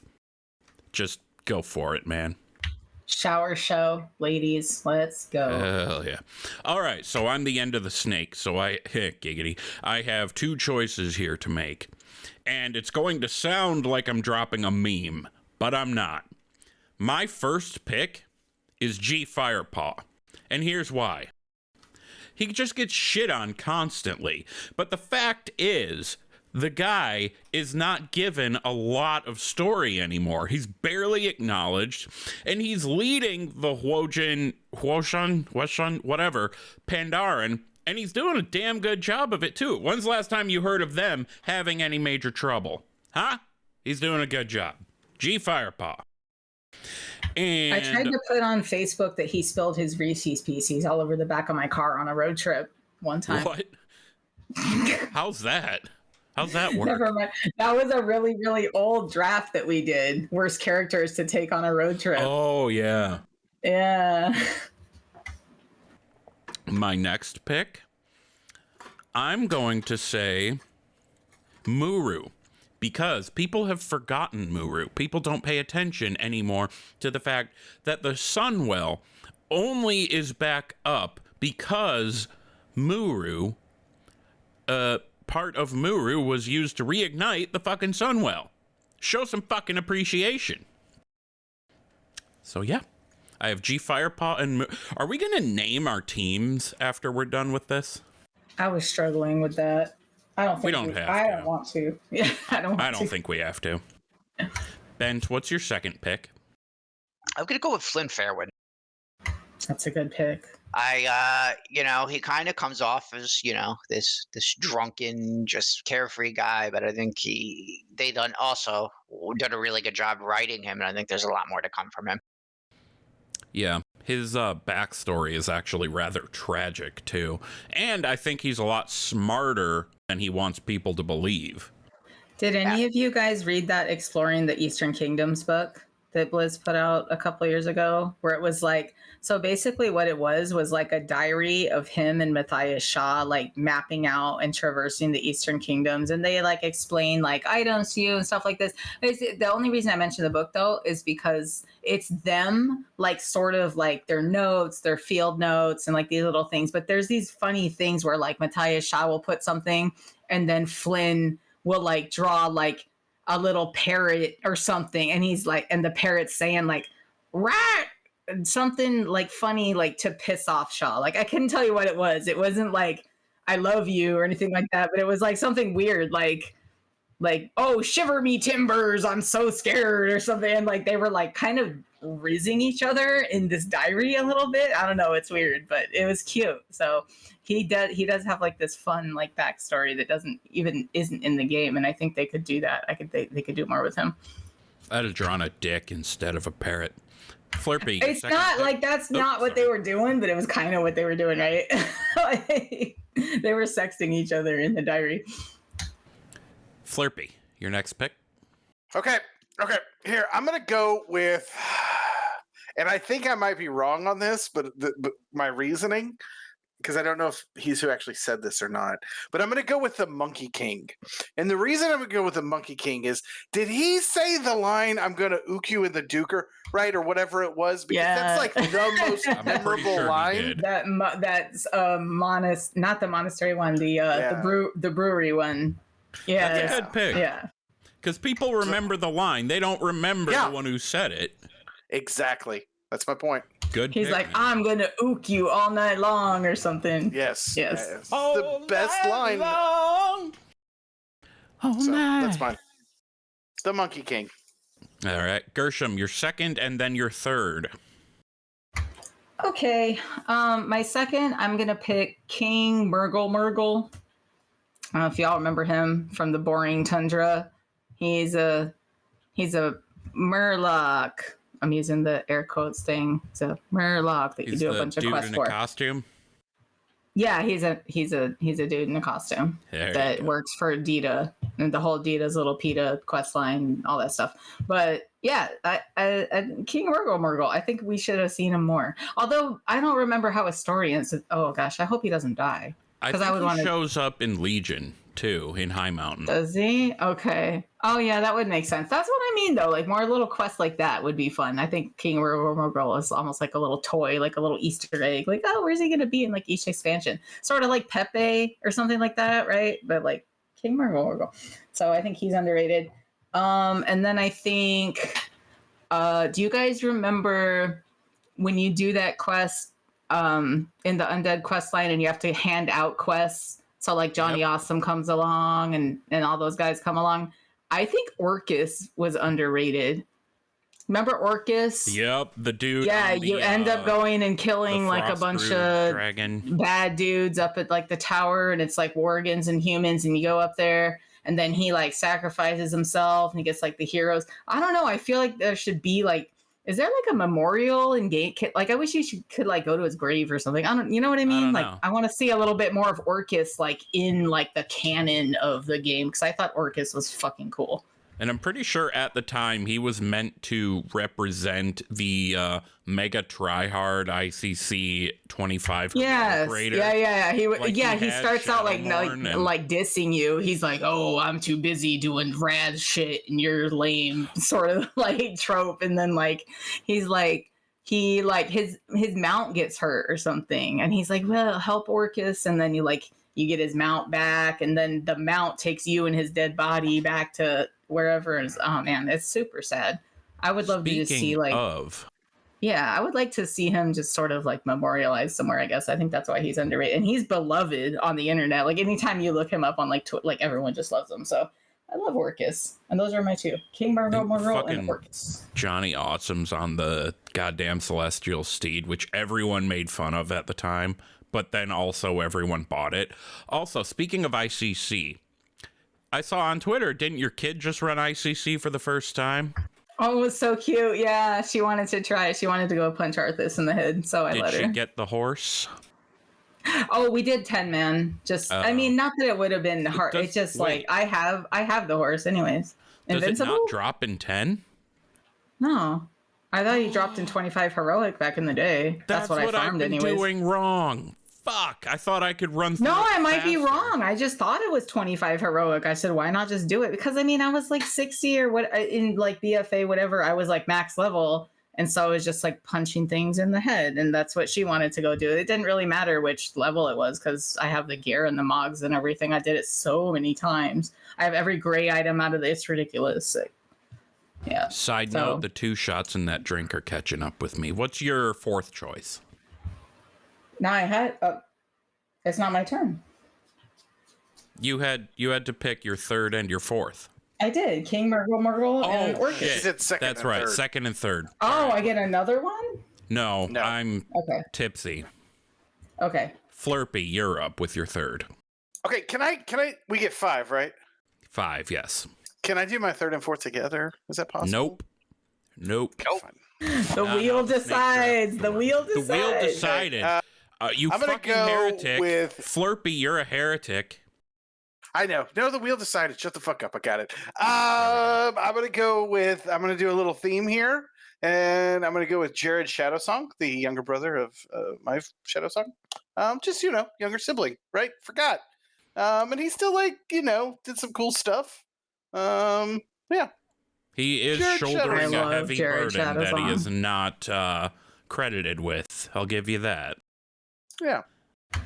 Richard Thank Knack number fleshed 3. him out really well in the War of the Ancients, though. That was a Did you treat, just say honestly. Knack did something good? I really like the War of the Ancients. You guys already know that, so I still don't even need go to read there. it. Yeah, great Ben. book. Honestly, that's the best part. That's all. Number 3, Bent. Did we lose you? Bentolas. What's up? It's You're your number number 3 pick. I am gonna go with Flerpy. Who'd you pick? Jarod Shadowsong. Are you playing PUBG? He is. I have the go open. He's totally doing it. No, it's closed actually. The person I'm gonna go with for third overall is I really like what they did with what's her face. It's fucking up. I can't remember her name. Who's the night elf girl? That Lillian Voss. I really like the story and background Hey. behind her. Lillian Voss is undead. Yeah. I know, but I think she's underrated. I thought you said Night Elf for some reason. So did I. She was a night elf, wasn't she? Nope, she was She was part of the Forsaken. Scarlet Well, she was a Crusade. human. That's Yeah. right, she was. Hmm. Regardless, I think they did a really good job writing her, and I don't think she gets enough Yeah. credit. I think it's bullshit that after everything she's been through and everything she did, she has to basically be on the same level as Kalia Menethil. Kalia, you have been gone like 15, 17, 20 fucking years, all right? You don't get to come back and just call these people your people again. Where were you for them all this time? You were not. You were not. Fucking Sylvanas, who was bastardized as a character, has done more for them than you ever have in your entire fucking life or your undeath. So fuck off, Kalia. I'm a little bit buzzed. I do agree with that mentality, though. You're right. Although, Who the to fuck be is fair, she to just waltz in and be the fucking king because she's a Menethil, you know? she's not actually trying to lead. I don't think she's even on the council. She's not trying to lead, but She is on that council. It's like her, That's what they're Lillian, for. and then like Lillian. some undead dudes, like a one of the- pharmacist guy. yes, and that's what yeah. it is. Full? Is it a Also- apothecary full? Yeah, there's like an apothecary, and then like one of the, I think the mayor of Brill is one of y'all or something. I don't know. We got fucking Gilneas back. Why haven't we gotten Lordaeron yet? Like, we threw all the sticky gummy bears from Maldraxxus in there to eat up all the gas. Why haven't we seen anything more since then? I don't know, man. I don't know what they're Okay. going to do with Lordaeron, to be honest with you. I'm looking forward to it, whatever it is. Okay, my third and fourth. I am, for my first pick, I don't know how many people will recognize this name, but Dar'khan, because he's the guy that sold out Silvermoon to the Scourge, right? But even though he was a shitty person, he's underrated because of how important he became. Without him, the Quel'Dorei would not have unified so hard against the undead. They wouldn't have continued to build the backbone they build to get away from shit. Who's that racist alliance guy? They started building that with him. But then Aurelian? no, in Warcraft 3. Whatever. Oh, you're thinking of not Trollbane. Who's the guy who kind of the Altered Valley Paranoid? No, I mentioned. Are you him thinking last of the week. guy that you go kill when you roll a blood elf and he's at the top of the tower and he's all weird? It's like your first like big No. boss guy. He basically in Warcraft in the RTS, he was basically sending the high elves on suicide missions and shit. So many people, anyone who's Yeah. listening is probably screaming at their phone right now because they know Whatever. the answer and I can't think of it either. they really started building a backbone then. And as bad as the events of the Scourge invasion were, that's really when they started toughing up.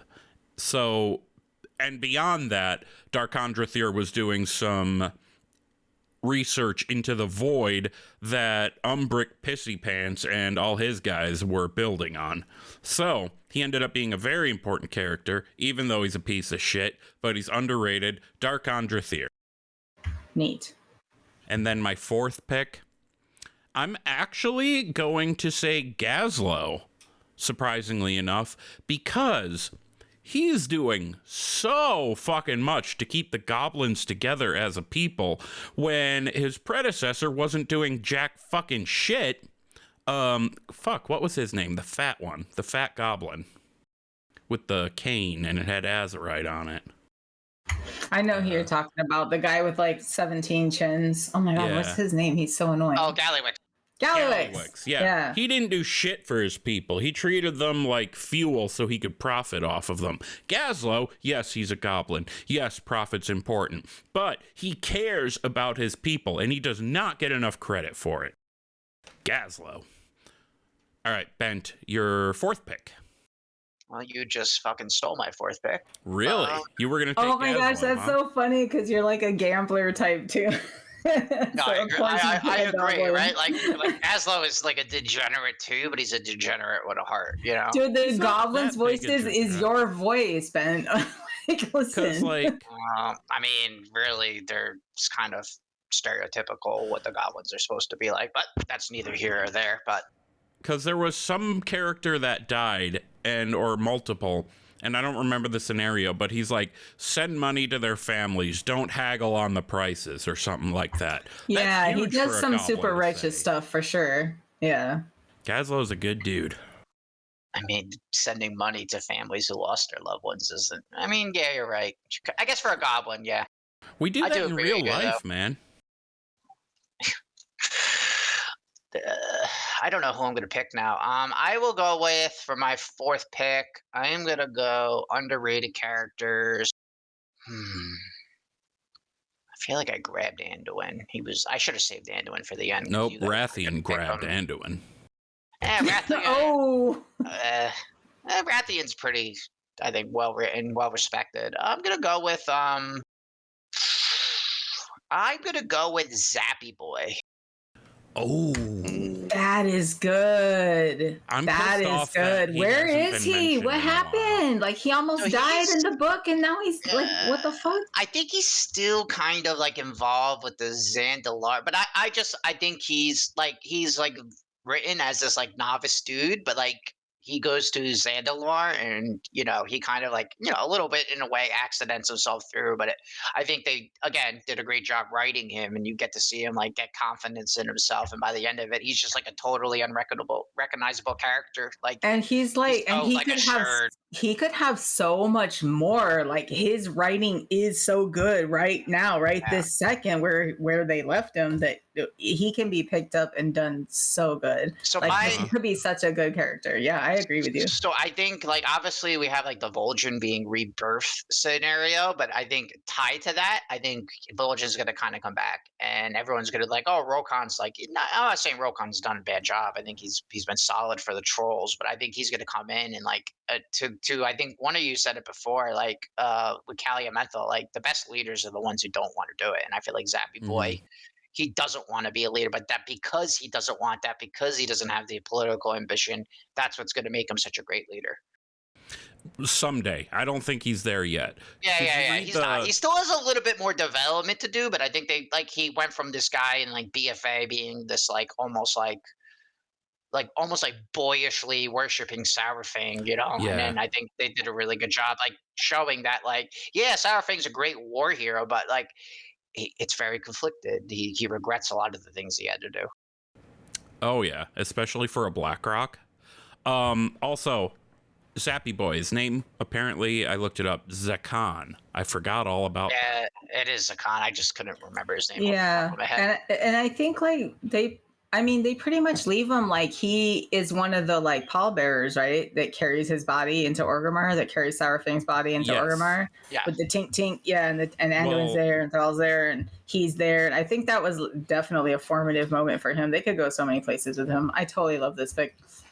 Did you, either of you, well, Gershom, I know you did, if not listen to the audiobook, did you check out the Sylvanas book? Because he really comes I listened to it. Yeah, I listened to it. Yeah. I listened to it. It's a whole other talk. Don't get me wrong, I really like the Sylvanas book, but they easily could have cut that book in half.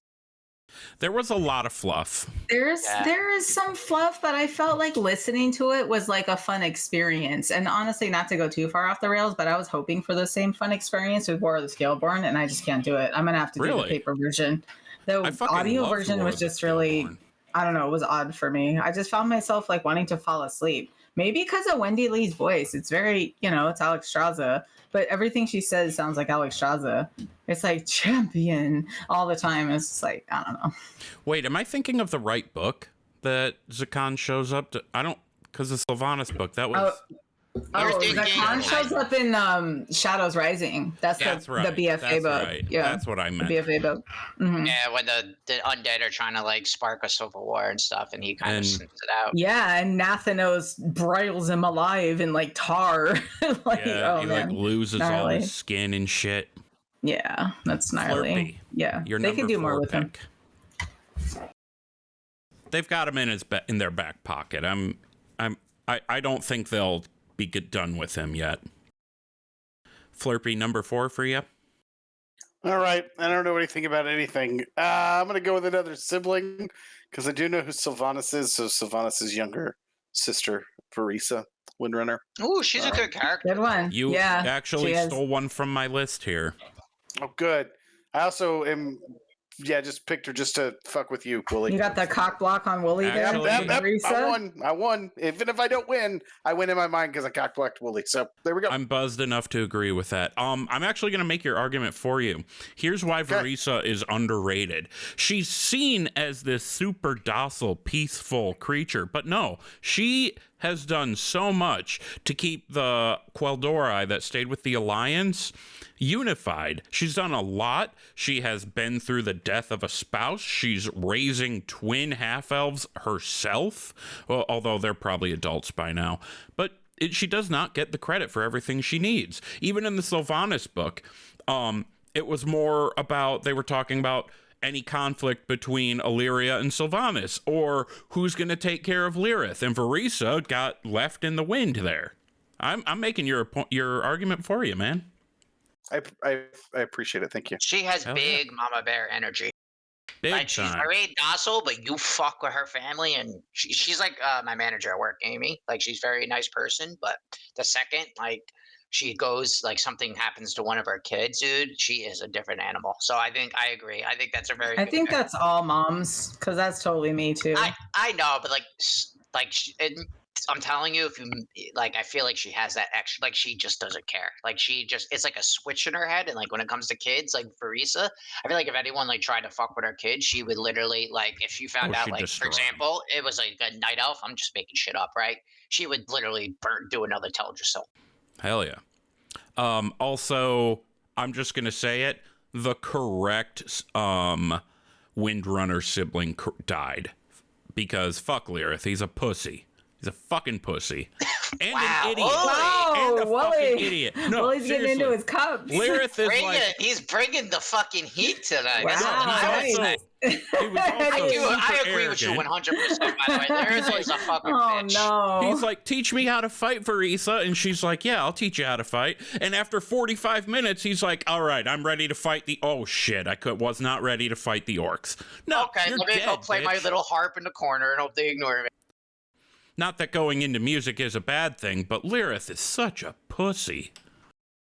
Okay, yeah, he's definitely someone you want on your side during good times. When it comes down to fucking shit going down, he's the last person you want. He should have gone back to Silvermoon. Lyrith will be the guy that shows up with like the best roles, though. Like that's Lyrith, honestly. Like that kind of quasi queer kid with the guitar that has like a lot of fun recreational drugs in his backpack. I just imagine like a battlefield, like everyone getting ready, and they're all like bad and Harmon. Their like uniforms are covered in blood and dirt, and he just shows up in like full Gucci, Versace, like robes and shit with an expensive ass guitar. He's like, all right, guys, I'm here to fucking fight. Like Russell Brand and like get him to the Greek days. Yeah. Totally. With all that swagger. Oh no. I give the Scourge the finger and the DM just sighs and goes, all right, roll a check. And it's a fucking 20 and somehow giving the Scourge the finger kills the entire army. He's that kid. Or maybe like he just like plays a song and it just entrances them so the other Rangers could just walk in and fucking behead everyone.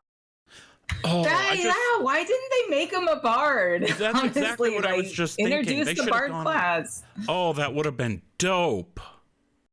Okay, Gershom, you're fourth and Blizzard, then fifth. Pay me enough money, I'll come fucking write your game right. Why don't we have a bard class? This is bullshit. I think you'll see it coming. You'll see it coming. We should have had a bard class ever since Elite Tauren Chieftains showed up at Darkmoon Fair. Gershom, you're number 4 and 5? Okay, my number 4, I'm gonna go with Aggra, Thrall's wife, Aggra. I think, like, where is she? I want to see more. What's going on? Where are your kids, dude? Like, what do you? Go take care of your kids. Yeah. Like, what are you doing? What's happening? What's up with Thrall's family in general? Like, if you just want to say Thrall's family as like underrated, like, where are you? Are you just evaporated somewhere? Because she's just totally gone. Like, Last entirely. we saw them was the Orc Heritage quest line. Yeah. She basically leads the ceremony and then fucks off. I haven't done the orc. I did the Magheart orc, but that's not it. But I haven't done the orc. One is really good. Okay, I am gonna do it actually next, maybe after I do the undead, I think. But yeah, I'll still say Aggra. I still think like we're gonna see more. And in a weird way, I want to say Prince Renethal. So this is one of those ones that might be controversial because, like, wow, they really played him out really well in Shadowlands, like very well written character. But I don't know. I know we're out of Shadowlands, but like with things going on with like War Within and like, you know, Anduin just being able to like yeet himself out of there, like what is gonna happen with Sylvanas, honestly, down there? Like, that's not over. I know she's on the back burner because people got Sylvanas fatigue and all this stuff, but I just feel like Prince Renethal could like factor into something in the War Within somewhere. I think it would be cool to see something more from that. Yeah, I'll give you this. He's got a hell of a spine. Dude charged down fucking Denathrius without second thought. Oh, yeah, dude. He's balls deep. I love it. I love him. I love his passion. I love all of it. Like, dude, like daddy a bit for me. But, you know, like, I love him to pieces. I do want to see more of him for sure. Yeah. Okay, so that's you, Flerpy. You're number 5? Yeah, I'm going to go with Ursoc because he's dead now. Don't trigger Wooly right now. No, he's gonna. Sad. Fucking Ursoc. Dead as fuck. At this I still point, bow to him Ursoc. every time before I kill him when I have to farm that or like level someone through there. Exactly. I always like bow to him or say sorry. That's all Ursoc has become, is the conduit through which you get the hidden artifact appearance for the Guardian. God damn it. Yep. They did him dirty. He's a meme. He's a meme now. He's a meme. Poor Ursoc. Meme sock. Oh no, that just sounds like somebody jerked in a sock. Anyway, Bent, number 5.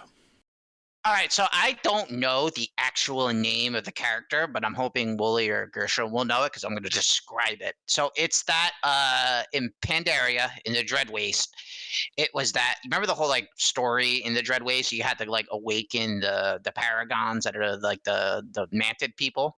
The bug people. The Klaxar. Yeah, the ultimate. Klaxari. Yes, the Klaxar guy, the one who's like totally inbred and then he comes alive and just slaughters everyone. I think he's a great character. I don't know his name. I can Google it, but yeah, I can't remember. He's the Paragon. He's like the main Paragon that you I think like the first 4 parts of the zone quest line, like you get the 4 like minor ones up, and then like they have to go and get the big one up, and he just goes ape shit. I just wrote slaughtering Claxy Paragon guy. Yes. Okay. Then it's to me. I have one more pick. And I'm stuck between two. Is it Kilbrook? Kilbrook? The winner? No.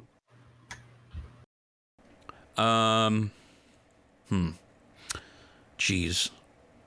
So I'm going to say the one that I'm not going to add to my list, just because I feel like he needs to be recognized. He's not on my list, but Rexxar. Rexxar gets a lot of credit, but in my opinion, not enough. There we go. And the Mrglmrgl in general do not get enough credit. However, I'm actually going to go with Hatoon. Do you guys remember Hatoon on Argus? He's the broken guy in the Crokul hovel. Hatoon. Yes. He's the one who kept the broken safe for the last 20,000 years on Argus. And he does not get enough credit for that. Is it underrated character? Yes. Oh yeah, totally. I'm pretty he sure opens up the whole area for you. I remember. I'm pretty sure he's the dude when what's his face is getting out of there, Velen, and it has the ship come and they all teleport up. I think he's the dude that fights Archimon, right? He's the one who says, "Go, I'll hold him off." Oh my God, is that think him? so. No way. Because I remember because he was still a Draenei at that point. He became a broken. Oh. Well, yeah, they did become broken because they were cut off from the light completely because Argus was completely corrupted. The only reason the Army of the Light hasn't been corrupted is because they left Argus and have been hanging out with the Naru for 20,000 years. Yeah, all right, Hatoon. So, our final teams are Gershom has Gerithos, King Mrglmrgl, Orcus, Aggra, Aggralan if you want to use her whole name, and Prince Renethal. Flerpy has Koranos, I'm not saying Koranos, the Monkey King, Jarod Shadowsong, Vereesa, and Ursoc. Bent has Anduin, Flynn Fairwind, Lillian Voss, Zakan, also known as Zappy Boy, and that slaughtering Claxy Paragon guy. I have G Firepaw, Muru, Dar'khan Drathir, Gazlo, and Hatoon. I think this one segment alone has taken a half hour, and I love it. So, who do you think won the draft? I'm going to put, if I don't forget or get too busy because there's a baby, I'm going to put the link to a poll in not only the Discord, but also on our socials. Well, Twitter, let's not get too carried away here, and on the website thrallsballs.com, which gets updated, every now and then, not often, but every now and then. So yes, that brings us to the end of our show here. Do we have final thoughts? My final thought is Gershom, you were drunk over and you rallied. You really rallied. Good job. Thank you. And my final thought is will be thinking about you steady tomorrow and praying for you guys for a happy and safe and healthy delivery. Nothing funny, just real talk. Love you guys. Be praying for you. And I can't wait to see baby. I'm so excited for you. Yeah. I'm going to put a picture in the Discord when I can get one, but don't make obviously her not skin going to green, be. Please just put a real baby picture. Okay. Oh, I was gonna. Not. Okay. I will be able to say she's been born at first, but not a picture because at first she's gonna come out looking like a purple wrinkled monkey. So Yeah, it's pretty gnarly. It's kind of like when you buy one of those pillows that has to like fluff out, like you leave it out for an hour, like a couple days, they get a little more. And she'll be covered in that looking, more human white, looking, yeah. Wooly, as part like in a blanket and all cute and stuff. Yeah. Totally. Wooly, as part of the inducement, is your wife getting a C-section or just naturally? No. We're trying to do naturally unless there's no other choice. Because C-section is actually, believe it or not, pretty involved surgery. No, it is. I know, but I was gonna say they're not even all that safe sometimes. I was gonna say to your point though, babies who are delivered by a C-section usually come out like really beautiful day one.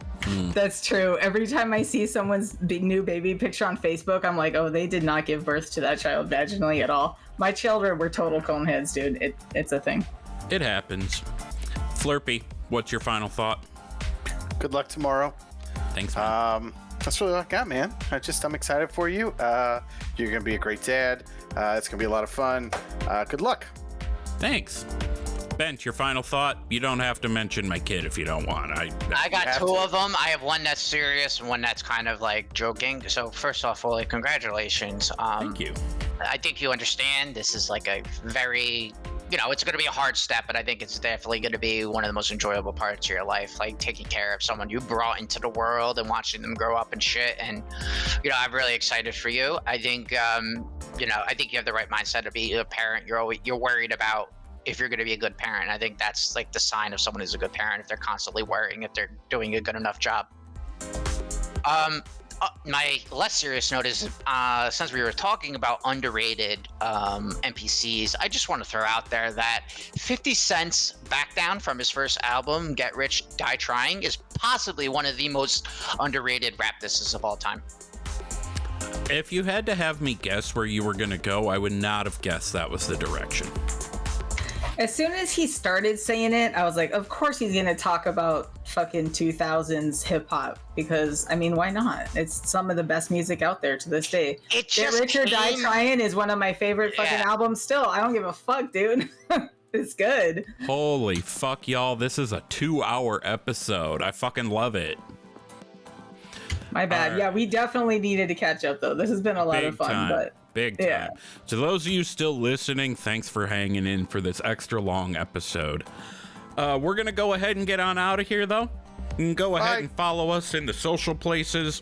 I am at Wooly08 on Twitter and Instagram. 2 O's, 2 L's, and a Y. Gershom is at Hunter Gershom, Gershom on Twitter, and at Hunter Gershom, Gerrshom on Instagram. Bent is at Bentolas_outlaw on Twitter, Bentolas.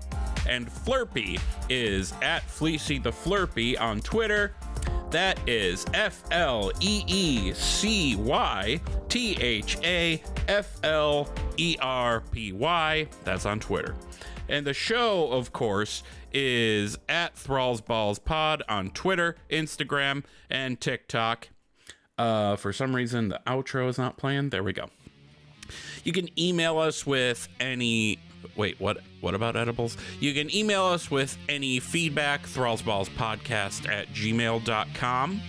That pretty self-explanatory. Leave a review in the Spotify Q&A or on iTunes. 2 other ways you can leave us a review. Go to thrallsballs.com, submit one anonymously. You can also join our Discord server from the website, where we have a separate channel for reviews. Also, since I mentioned TikTok, if the app does get banned in the US, we'll probably just transition just to Twitter and Instagram. Anyway, bye. We love you. Be good. Bye, swingers.